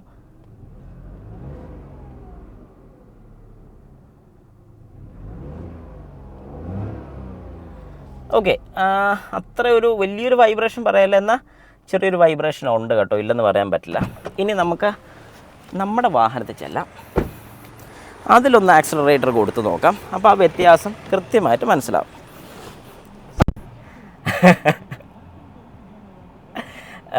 ശരിക്കും പറഞ്ഞു കഴിഞ്ഞാൽ ഇപ്പോൾ ഈ വാഹനത്തിനകത്ത് ഇരിക്കുന്ന സമയത്തല്ലേ എനിക്ക് തോന്നിയൊരു കാര്യം എന്താണെന്ന് പറഞ്ഞാൽ, ഈ വാഹനം സ്റ്റാർട്ടഡ് അല്ല, ഓഫായിരിക്കുന്ന ഒരു വാഹനത്തിൽ കയറിയൊരു ഫീലാണ്. കാരണം ഇതിൻ്റെ RPM നിങ്ങൾക്ക് കാണാൻ സാധിക്കും, വാഹനം സ്റ്റാർട്ടഡ് ആണ്, പക്ഷേ സ്റ്റാർട്ട് ചെയ്തിട്ടിരിക്കുന്ന ഒരു ഫീല് നമുക്ക് കിട്ടത്തേ ഇല്ല. അതാണ് ശരിക്കും പറഞ്ഞാൽ ഒരു 4 സിലിണ്ടർ. ഇത് ഞാനിപ്പോൾ ഒന്ന് റവ് ചെയ്യാണ്. ആ റവ് ചെയ്യുന്ന സമയത്ത് കിട്ടുന്ന ഒരു ഫീലുണ്ടല്ലോ, മാൻ, അത് ശരിക്കും നമ്മൾ ഈ പറയുന്നൊരു സ്വിഫ്റ്റിൽ, അതായത് ഏറ്റവും പുതിയ മോഡൽ സ്വിഫ്റ്റിൽ മിസ് ചെയ്ത് പോകുന്നൊരു കാര്യമാണ്. ടു ബി വെരി ജെന്യുവൻ, നിങ്ങൾ ഈ ഒരു കാര്യം ഒന്ന് യൂസ് ചെയ്ത് നോക്കണം, ഒന്ന് എക്സ്പീരിയൻസ് ചെയ്ത് നോക്കണം. എന്നാലേ ഞാൻ ഈ പറഞ്ഞതിൻ്റെ കാര്യം നിങ്ങൾക്ക് മനസ്സിലാകത്തുള്ളൂ. ഇത് എക്സ്പീരിയൻസ് ചെയ്ത് ആരെങ്കിലും ഉണ്ടെങ്കിൽ ജസ്റ്റ് കമൻറ്റ് ബോക്സിൽ നിന്ന് കമൻറ്റ് കൂടെ കൊടുത്തേക്കുക, നിങ്ങളുടെ എക്സ്പീരിയൻസ് എങ്ങനെയായിരുന്നു. പറഞ്ഞാൽ എൻ്റെ ഒരു എക്സ്പീരിയൻസ് അല്ലെങ്കിൽ ഇപ്പം നോക്കിയ സമയത്ത് എനിക്ക് കിട്ടിയൊരു കാര്യമാണ് ഞാനിപ്പോൾ നിങ്ങളുമായിട്ടൊന്ന് ഷെയർ ചെയ്തത്. ഏതായാലും ഇനി ഈ വാഹനം ഒന്ന് ഓടിച്ചും കൂടെ നോക്കിയേക്കാം. പവർ വൈസും കാര്യങ്ങളൊക്കെ ഞാനിപ്പോൾ പ്രത്യേകിച്ച് എടുത്ത് പറയേണ്ട ഒരു കാര്യമില്ല, എല്ലാം നിങ്ങൾക്ക് വളരെ വ്യക്തമായിട്ട് അറിയാവുന്നൊരു കാര്യം തന്നെയാണ്.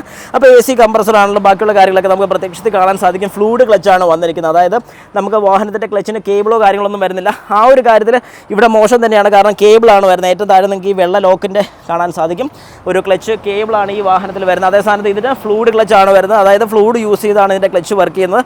കുറച്ചുകൂടെ സ്മൂത്ത് ആയിരിക്കും അതിൻ്റെ ട്രാൻസ്മിഷനും കാര്യങ്ങളൊക്കെ, അല്ലെങ്കിൽ ക്ലച്ച് അപ്ലൈ ചെയ്യുന്ന സമയത്ത് കുറച്ചുകൂടെ സ്മൂത്ത് ആയിരിക്കും. പിന്നെ കുറേ ലൈൻസൊക്കെ ചന്നം പിന്നൊക്കെ അതിലേ പോകുന്ന കാണാൻ പറ്റും. ഫ്യൂവൽ ലൈൻസാണ് ഈ 2 പിന്നെ നമ്മുടെ ബ്രേക്കിൻ്റെ ലൈൻസാണ്. പിന്നെ വേറെ ഏതാണ്ടൊക്കെ ഇവിടെ ഉണ്ടൊക്കെ കുറേ പോകുന്നുള്ള പോലെ യെസ്, നമ്മുടെ ബൂസ്റ്റുണ്ട് അല്ലെങ്കിൽ നമ്മുടെ ABSൻ്റെ കൺട്രോളിൻ്റെ ലൈൻസാണ് ബാക്കി പോകുന്നത്. പ്രത്യക്ഷത്തിൽ എനിക്ക് നോക്കിയിട്ട് അതൊക്കെ തന്നെയാണ് കാണുന്നത്. വേറെ പുതുമ കാര്യങ്ങളൊന്നും പ്രത്യേകിച്ച് പറയാനില്ല. എനിക്ക് തോന്നിയൊരു ഡിഫറൻസാണ് നമ്മുടെ ഫ്യൂവൽ ടാങ്കിൻ്റെ ഈ ഒരു ഫില്ലിംഗ് ഏരിയ കുറച്ച് വലുതാണെന്ന് തോന്നിയിട്ടുണ്ട്. എന്നാൽ അതേ സ്ഥാനത്ത് ഇത് കമ്പാരിറ്റീവ്ലി സ്മോളറാണ് എന്നൊരു തോന്നൽ. ഇനി അതിനകത്ത് വേറെ എന്തെങ്കിലും അഡീഷണൽ ഉണ്ടോ എന്ന് ജസ്റ്റ് നമുക്കൊന്ന് ഓപ്പൺ ചെയ്ത് നോക്കാം. എന്തിയേ ഇവിടെയാണ് മാറിപ്പോകണ്ട. ഓക്കെ, അപ്പോൾ ഞാനത് ഓപ്പൺ ചെയ്തിട്ടുണ്ട്. കാരണം പഴയ കൺവെൻഷണൽ ടൈപ്പിൽ നമുക്ക് താഴെയാണ് വന്നുകൊണ്ടിരുന്നത്, ഇപ്പം മേളിലായപ്പോഴേക്കും ഒരു ചെറിയ ഡിഫറൻസ് നമുക്ക് ഫീൽ ചെയ്യുന്നുണ്ട്. അപ്പോൾ ഇതിൽ വലിയ മാറ്റമുണ്ടോ എന്ന് ചോദിച്ചു കഴിഞ്ഞാൽ എനിക്ക് തോന്നുന്നില്ല. പക്ഷേ എനിക്കൊന്ന് CNGയുടെ വല്ലതും സെറ്റപ്പ് വരാൻ വേണ്ടിയിട്ടായിരിക്കണം കുറച്ച് വലുതായിട്ട് തോന്നിയിരിക്കുന്നത്. അപ് ടു E20 പെട്രോൾ ഉള്ളി. ഓക്കെ, അപ്പോൾ നമ്മളത് ക്ലോസ് ചെയ്തു. കൺസോളും കൂടെ ജസ്റ്റ് ഒന്ന് നോക്കിയേക്കാം, അതിനകത്ത് എന്തൊക്കെയാണ് നമുക്ക് ഡിസ്പ്ലേക്കകത്ത് വരുന്നതെന്നുള്ളത്. കാരണം ഇതിനകത്തുള്ള ഫീച്ചേഴ്സൊക്കെ ഏകദേശം എല്ലാവർക്കും സിമിലറായിട്ട് അറിയാം. ഓക്കെ, നമുക്കൊരു ക്ലസ്റ്റർ മീറ്ററിൽ നോക്കുന്ന സമയത്ത് നമുക്ക് അതിനകത്ത് മെയിനായിട്ട് അറിയാൻ സാധിക്കുന്നത് സീറ്റ് ബെൽറ്റ് ഇട്ടതിൻ്റെ പൊസിഷൻസും കാര്യങ്ങളൊക്കെ നമുക്ക് വളരെ വ്യക്തമായിട്ട് അവിടെ കാണാൻ സാധിക്കും. ഡോർ ഓപ്പൺ കാര്യങ്ങളൊക്കെ, നമുക്ക് സെറ്റിങ്സും കാര്യങ്ങളൊക്കെ ജസ്റ്റ് ഒന്ന് നോക്കാം. ഓക്കെ, അപ്പോൾ റൈറ്റ് സൈഡിൽ 2 സെയിം അതുപോലെ തന്നെ ഓപ്സ് തന്നെയാണ് വരുന്നത്. 15.9 മൈലേജ് ഇപ്പോൾ ഇതിൽ കാണിക്കുന്നത്. ഇപ്പം പലരും മാറി മാറി ഓടിക്കുന്നുള്ളതുകൊണ്ട് ആ ഒരു ഫീലിൽ നമുക്ക് നിൽക്കുന്നത്. ഞാൻ റൈറ്റ് സൈഡിൽ ബട്ടൺ ഒന്ന് പ്രസ് ചെയ്ത് പിടിക്കുകയാണ്. അപ്പോൾ ഇതിനകത്ത് സെറ്റിങ്സ് മോഡ് വന്നിട്ടുണ്ട്. അതിനകത്ത് ഡോർ ലോക്ക് സെറ്റിങ്സ് ഞാൻ നേരത്തെ പറഞ്ഞിട്ടുണ്ടായിരുന്നു, ലോക്ക്, സൈറന് കാര്യങ്ങളൊക്കെ. പിന്നെ ലൈറ്റ്സിൻ്റെ സെറ്റിങ്സ് വരുന്നുണ്ട്, അത് ഫുട്വെൽ ലൈറ്റ് വരുന്നുണ്ട്, അതായത് ഡോർ തുറക്കുന്ന സമയത്ത് താഴെ വരുന്ന ലൈറ്റ് ഓൺ ചെയ്യണോ ഓഫ് ചെയ്യണോ. ലെയിൻ ചേഞ്ച്, അതായത് നമുക്ക് റൈറ്റ് സൈഡിൽ ലെഫ്റ്റ് സൈഡിൽ ഇൻഡിക്കേറ്റർ ഇടുന്ന സമയത്തുള്ള ലെയിൻ ചേഞ്ച്, ബാക്ക്. പിന്നെ ഗൈഡ് മീ ലൈറ്റ് ടു ഹോമും ടു കാറും നമുക്ക് വരുന്നുണ്ട്. പിന്നെ തെഫ്റ്റ് അലാറം, അതായത് സൈറൻ്റെ ഓൺ ചെയ്യണോ ഓഫ് ചെയ്യണോ, എന്ത് ഷോക്ക് ഇടണം, അതായത് ഒരു തട്ടോ വല്ലൊക്കെ കിട്ടുകയാണെങ്കിൽ എത്രത്തോളം ഇമ്പാക്റ്റ് ഉണ്ടാവണം. Auto stop or AC start, standard വേണോ എക്കണോമി വേണോ. അതായത് ഓട്ടോ സ്റ്റോപ്പ് ഇരിക്കുന്ന സമയത്ത് വാഹനം ഒരുപാട് നേരം ഓഫായിരിക്കണമെന്നുണ്ടെങ്കിൽ ഇത് സ്റ്റാൻഡേർഡ് മോഡല്ല എക്കണോമി മോഡാണെന്നുണ്ടെങ്കിൽ ഒരുപാട് നേരം വാഹനം ഓഫായിരുന്നോളും. എക്കണോമി ആണെന്നുണ്ടെങ്കിൽ, സ്റ്റാൻഡേർഡ് ആണെങ്കിൽ അത്ര നേരം ഇല്ല. എന്നാൽ അവസാനത്ത് കംഫർട്ട് മോഡ് ഇട്ട് കഴിഞ്ഞാൽ ഓഫ് ആകത്തില്ല. പിന്നെ പാർക്കിംഗ് സെൻസേഴ്സ് ഓൺ ചെയ്യണോ ഓഫ് ചെയ്യണോ ട്രെയിലർ മോഡ് ആണോ എന്നറിയാൻ വേണ്ടിയിട്ടുള്ള. പിന്നെ ഡിസ്റ്റൻസ് ആൻഡ് യൂണിറ്റ്, അതായത് ഏത് കിലോമീറ്റേഴ്സ് വേണോ മൈൽസ് വേണോ എന്നുള്ള കാര്യം. പിന്നെ ഫ്യൂൽ എക്കണോമി യൂണിറ്റ്സ് കിലോമീറ്റർ വേണോ ഏത് വേണോ എന്നുള്ളത് വളരെ സിമ്പിൾ ആയിക്കൊണ്ടിരിക്കുകയാണ് ശരിക്കും പറഞ്ഞാൽ. സെലക്ട് ലാംഗ്വേജ് നമുക്കറിയാം. ഫ്യൂൽ എക്കണോമി റീസെറ്റ് ചെയ്യണമെന്ന് എപ്പോഴാണ്, അതായത് ഫ്യൂൽ ഫില്ല് ചെയ്യുന്ന സമയത്ത് റീസെറ്റ് ആകണോ വേണ്ടതെന്നൊക്കെ ഉള്ള നമുക്ക് സെറ്റ് ചെയ്യാൻ സാധിക്കും. ടെമ്പറേച്ചറിൻ്റെ യൂണിറ്റ്സ് ഏത് വേണം, ഡിഗ്രി സെൽഷ്യസ് വേണം, ഫാൻ ഹൈറ്റ് വേണം, ഈ ഒരു കാര്യങ്ങളൊക്കെ നമുക്ക് സെറ്റ് ചെയ്യാൻ സാധിക്കും. ഡിസ്പ്ലേ ടൈപ്പ്, കളർ ഏത് വേണം, car, calendar, fuel, motion sensor, auto ഫംഗ്ഷന് കാര്യങ്ങളൊക്കെ നമുക്ക് ഓഫ് ചെയ്യണമെന്നുണ്ടെങ്കിൽ ഓഫ് ചെയ്യാൻ സാധിക്കും. ആനിമേഷൻസ് കാര്യങ്ങൾ, വാർണിംഗ് ലൈറ്റ്സ് കാര്യങ്ങളൊക്കെ വരുന്ന ഏതൊക്കെ വേണം, startup, sound, notification, default, back. Yes, ഇത്രയും കാര്യങ്ങൾ നമ്മുടെ ക്ലസ്റ്റർ മീറ്ററിൽ തന്നെ നമുക്ക് വരുന്നുണ്ട്. അതിൽ നമുക്ക് ഏത് കാര്യങ്ങൾ വേണമെങ്കിലും ഓൺ ഓഫും ചെയ്യാൻ സാധിക്കും. ഏതായാലും വാഹനം ഓണായി കിടക്കുന്നതിൻ്റെ സൗണ്ടാണ്, ഞാനൊന്ന് ഓഫ് ചെയ്യുകയാണ്. ഇപ്പോൾ വേറെ സൗണ്ടോ കാര്യങ്ങളൊന്നുമില്ല. അപ്പോൾ ഇത്രയും കാര്യങ്ങളാണ് മെയിനായിട്ട് നമുക്ക് ഈ ഒരു വാഹനത്തിനകത്താണല്ലോ നമുക്ക് പറയാനുള്ളത്. ജസ്റ്റ് ഒന്ന് ഈ വാഹനം ഓടിച്ചും കൂടെ ഒന്ന് നോക്കിയേക്കാം എന്തൊക്കെ വ്യത്യാസങ്ങളും കാര്യങ്ങളൊക്കെ നമുക്ക് ഫീൽ ചെയ്യുന്നുണ്ടെന്നുള്ളത് കൃത്യമായിട്ട് അറിയാൻ സാധിക്കും. ഇനി ഇതിൻ്റെ പ്രൈസും കമ്പാരിസനും, അതായത് ഓരോ variants LXi, VXi plus, ZXi plus, അതായത് ഒരു വേരിയൻ്റ് ഇതിനകത്ത് കൂടുതൽ വന്നിട്ടുണ്ട്. VXi ഓപ്ഷൻ, VXi പ്ലസ് എന്ന് പറയാൻ പറ്റില്ല, സോറി, VXi ഓപ്ഷനിൽ എന്ന് പറയുന്നൊരു വേരിയൻറ്റ് കൂടെ വരുന്നുണ്ട്. ആ വേരിയൻസിൽ വരുന്ന ഓരോ കാര്യങ്ങളും നമുക്ക് ഡീറ്റെയിൽ ആയിട്ടൊന്ന് നോക്കാം. ഓക്കെ, അപ്പോൾ നമുക്ക് ഒരു ഡ്രൈവിൽ ഇപ്പോൾ ഇറങ്ങിയിരിക്കുകയാണ്. നമുക്ക് ഏകദേശം എങ്ങനെ ഉണ്ടെന്ന് നോക്കാം. ഞാൻ ഇതിനകത്ത് മെയിനായിട്ട് നോക്കുന്ന രണ്ട് കാര്യങ്ങളെന്ന് പറഞ്ഞാൽ ഇനിഷ്യൽ പിക്കപ്പ് എങ്ങനെയുണ്ടെന്നുള്ളതാണ് മെയിനായിട്ടുള്ള കാര്യം. പിന്നെ ഡ്രൈവിങ്ങിൻ്റെ ഒരു ഫീൽ എങ്ങനെ നമുക്ക് കിട്ടുന്നു. ഇതിൽ ശരിക്കും പറഞ്ഞാൽ എനിക്ക് മെയിനായിട്ടൊരു ഫീൽ ചെയ്തിരിക്കുന്ന ഒരു കാര്യം എന്ന് പറഞ്ഞാൽ സ്റ്റിയറിങ് വളരെ സ്മൂത്തായിട്ടുണ്ട്. കാരണം നമ്മുടെ പഴയ ജനറേഷൻ സ്വിഫ്റ്റ് എല്ലാം വെച്ച് നോക്കുകയാണെങ്കിൽ സ്റ്റിയറിങ് എത്ര സ്മൂത്താണെന്ന് പറഞ്ഞാലും റിട്ടേണബിലിറ്റി ഉണ്ടെന്ന് പറഞ്ഞാലും ഇപ്പോൾ ഉള്ള ഈ ഒരു മോഡലിന് കിട്ടുന്ന ഒരു സ്മൂത്ത്നെസ് ഒരിക്കലും ഈ പഴയ ഒരു ജനറേഷന് നമുക്ക് കിട്ടിയിട്ടില്ല എന്ന് തന്നെ നമുക്ക് പറയാം. ഇപ്പം വാഹനം ഓട്ടോ ഓഫ് ആയിരിക്കുന്ന ഒരു കണ്ടീഷനാണ്. അതായത് ഇപ്പം ശരിക്കും പറഞ്ഞാൽ നമ്മുടെ ഫ്യൂവൽ സേവ് ചെയ്യാൻ വേണ്ടി, അല്ലെങ്കിൽ ഫ്യൂവൽ സേവിങ് മോഡ് ഞാൻ നേരത്തെ ഒന്ന് പറഞ്ഞതുപോലെ തന്നെ നമ്മളിപ്പം ഇരിക്കുന്ന അല്ലെങ്കിൽ ഒരു കംഫോർട്ട് സോണിലല്ല, ഒരു സ്റ്റാൻഡേർഡിലാണ് ഇപ്പം നിൽക്കുന്നത്. എന്നാലും വാഹനം ഓഫാണ്. AC-യുടെ ബ്ലോവർ, ഫാൻ മാത്രം ഓണാണ്. ബാക്കിയുള്ള ആക്സറീസ് എല്ലാം ഇൻക്ലൂഡിങ് നമ്മുടെ സ്റ്റീരിയോ എല്ലാം ഓണായി തന്നെ ഇരിക്കുകയാണ്. പക്ഷേ ഇതുവരെ ഓണായിട്ടില്ല. നമുക്ക് നോക്കാം. ഇപ്പോൾ റീസ്റ്റാർട്ടായി. അപ്പം എന്താണെന്ന് പറഞ്ഞു കഴിഞ്ഞാൽ കാര്യം, ഈ പറയുന്ന പോലെ അധികം നേരം ബാറ്ററി കൺസ്യൂം ചെയ്തത് വർക്ക് ചെയ്യത്തില്ല. മീൻസ് ബാറ്ററിയുടെ ഒരു ലെവൽ കുറയുന്നതിനനുസരിച്ച് അത് മാറും. ഏതായാലും ട്രാഫിക്കായി നമുക്ക് എടുക്കാം. ആസ് യൂഷ്വൽ ഒരു 3 സിലിണ്ടർ വാഹനത്തിലുള്ള ഒരു ജർക്കിങ് അതുണ്ട് കേട്ടോ, ഇല്ലെന്ന് പറയാൻ പറ്റില്ല. ഇപ്പം നമ്മുടെ കൂട്ടത്തിൽ മിസ്റ്റർ അരുണും കൂടെ വരുന്നുണ്ട്, പുറകെ ഇരിപ്പുണ്ട്. അപ്പം ഞാനിപ്പോൾ ഈ സൈഡിലൊന്ന് നിർത്തിയിട്ടിരിക്കുകയാണ്. അത്യാവശ്യം ഒന്ന് സ്പീഡും കൂടെ നമുക്കൊന്ന് എടുത്ത് നോക്കാം എങ്ങനെയുണ്ടെന്നുള്ളത്. അപ്പം ഇനിഷ്യലിൽ നിന്ന് എടുക്കുന്ന സമയത്ത് ആ ഒരു ചെറിയൊരു വൈബ്രേഷൻ എനിക്ക് ഫീൽ ചെയ്തത്, കാരണം ഞാൻ ആക്സിലറേറ്റർ കൊടുക്കാതെ ക്ലച്ചിൽ നിന്ന് മാത്രം എടുത്ത് നോക്കിയതാണ്. പക്ഷേ ഒരു റവ് ചെയ്ത് കയറുകയാണെങ്കിലും ഒരു 4000 RPM വരെയൊക്കെ ആകുമ്പോഴത്തേക്കും, അല്ലെങ്കിൽ ഒരു 3000 ഒക്കെ കഴിഞ്ഞാൽ മാത്രമേ ഉള്ളൂ ഒരു വലിച്ചുകൊണ്ട് പോകുന്ന ഒരു ഫീൽ നമുക്ക് ഈ ഒരു വാഹനത്തിൽ നിന്ന് കിട്ടുന്നതായിട്ട് എനിക്കിപ്പോൾ പേഴ്സണലായിട്ട് തോന്നി.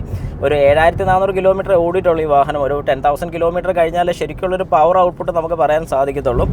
പിന്നെ ഗിയർ ഷിഫ്റ്റിംഗ് വെച്ച് നോക്കുകയാണെങ്കിൽ ഒരു 4 സിലിണ്ടർ എഞ്ചിൻ്റെ ആ ഒരു പവർ വൈസ് വെച്ച് നോക്കുകയാണെങ്കിൽ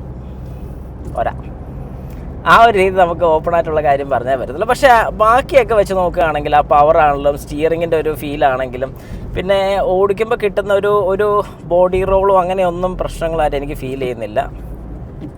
ബാക്കിയെല്ലാം ആസ് ഇറ്റ് ഈസ് പക്കയായിട്ട് തന്നെയാണ് തോന്നുന്നത് കേട്ടോ. 2 വർഷം കൊണ്ട് 1,00,000 കിലോമീറ്റർ ഓടി. ഓക്കെ ശരി. അപ്പം ആ പറയുന്ന വ്യക്തിക്ക് ഇപ്പം മൈലേജ് കിട്ടി എത്രയായിരുന്നു? കിട്ടിക്കൊണ്ടിരുന്ന മൈലേജ് എന്ന് പറയുമ്പോഴത്തേന് 18-19 റേഞ്ച് കിട്ടിക്കൊണ്ടിരുന്നു. ഇപ്പം നമ്മളെടുത്ത് ആദ്യം കുറച്ച് പുള്ളിക്ക് ഇതുപോലെ തന്നെയാണ്. അതിനുശേഷം ഇപ്പോൾ 21 കിട്ടുന്നുണ്ട്. അപ്പോൾ അത് നല്ലൊരു മൈലേജാണ് ഞാൻ നോക്കിയെടുത്തോളം. കാരണം പുതിയ സ്വിഫ്റ്റിന് 21 മൈലേജ് നമുക്ക് സ്മൂത്തായിട്ട് 15 വഴി കിട്ടുക എന്ന് പറഞ്ഞാൽ തന്നെ വലിയ കാര്യമാണ് പഴയതിന്. ഓക്കെ. കാരണം പഴയ സ്വിഫ്റ്റ് ശരിക്കും പറഞ്ഞു കഴിഞ്ഞാൽ പെർഫോമൻസ് വൈസ് വെച്ച് നോക്കുകയാണെങ്കിൽ നല്ലൊരു ഇതാണ്. പിന്നെ 4 സിലിണ്ടർ ഈ കാര്യങ്ങളൊക്കെ വെച്ച് നോക്കുമ്പോൾ പഴയ സ്വിഫ്റ്റ് അടിപൊളിയാണ്. അപ്പം നമ്മളൊരു ബ്രേക്ക് ടെസ്റ്റ് നടത്താൻ വേണ്ടി പോവുകയാണ്. എങ്ങനെയുണ്ട് നമ്മുടെ ബ്രേക്കിംഗ് എന്നുള്ളതെന്ന് ജസ്റ്റ് നോക്കാം. ഏറെക്കുറെ ഞാനൊരു 80 kts, 80 എന്ന് പറയുമ്പോൾ നമ്മുടെ ഒരു ലോക്ക് സ്പീഡാണ്. അപ്പോൾ ഒരു 80ൽ കയറ്റിയിട്ടുണ്ടെങ്കിൽ ഇപ്പോൾ നമ്മൾ സഡൻ ബ്രേക്ക് ചെയ്യാൻ വേണ്ടി പോവുകയാണ്. കുഴപ്പമില്ല, എൻ്റെ ഫോണൊക്കെ അപ്പുറം പറമ്പിച്ചതൊന്നു. ഓക്കെ, ഏതായാലും അതും വലിയ പ്രശ്നമില്ല. ഓക്കെ, വലിയൊരു ഗുമ്മ അറിയില്ല. ABSൻ്റെ വർക്കിങ്ങിന് ആവശ്യം വന്നില്ല. കാരണം എന്താണെന്ന് പറഞ്ഞാൽ ടാറും പുറത്ത് തന്നെ ആയതുകൊണ്ട് സ്ലിപ്പോ കാര്യങ്ങളൊന്നും വന്നിട്ടില്ലാത്തതുകൊണ്ട് ആ ഒരു പ്രശ്നം വന്നിട്ടില്ല. ഏറെക്കുറെ എനിക്ക് ഡ്രൈവിംഗ് ഒരുപാട് ഇഷ്ടപ്പെട്ടു. ഇതിനകത്ത് ആകെപ്പാട് ഒരു നെഗറ്റീവായിട്ട് എനിക്ക് പറയാനുള്ളൊരു കാര്യമെന്ന് പറഞ്ഞാൽ ഫസ്റ്റ് ഒരു ഇനിഷ്യലിൽ വരുന്നൊരു ചെറിയൊരു ജെർക്കിങ്, അത് എനിക്ക് തോന്നുന്നു വാഗണാർ, സെലീറിയോ അങ്ങനെയൊക്കെ വാഹനങ്ങൾ ഓടിച്ചിട്ടുള്ളവർക്ക് പെട്ടെന്ന് മനസ്സിലാകും. അതല്ലാതെ എനിക്ക് വേറെ ഒന്നും തോന്നിയിട്ടില്ല. പിന്നെ ഒരു ഇനിഷ്യൽ പിക്കപ്പിൻ്റെ കേസ് കേട്ട് പറയാനാണെങ്കിൽ തന്നെ പഴയത് വെച്ച് കമ്പയർ ചെയ്യുമ്പോൾ നമുക്കിതിനൊരു ഇച്ചിരി ലാഗായിട്ട് തോന്നും. എന്നാൽ ഈ ഒരു വാഹനത്തിൽ പുതിയതായിട്ട് കയറിയിരുന്ന ഓടിക്കുന്ന ഒരു വ്യക്തിക്ക് ആ ഒരു പ്രശ്നം ഒരു കാരണവശാലും തോന്നത്തില്ല എന്ന് എനിക്ക് ഫീൽ ചെയ്തൊരു കാര്യമാണ്. കാരണം ഞാനിപ്പോൾ ഒരു പുതിയ വാഹനം എന്നുള്ള രീതിയിൽ ഓടിക്കുകയാണെങ്കിൽ എനിക്ക് ഒരിക്കലും ആ ഒരു പ്രോബ്ലം തോന്നില്ല.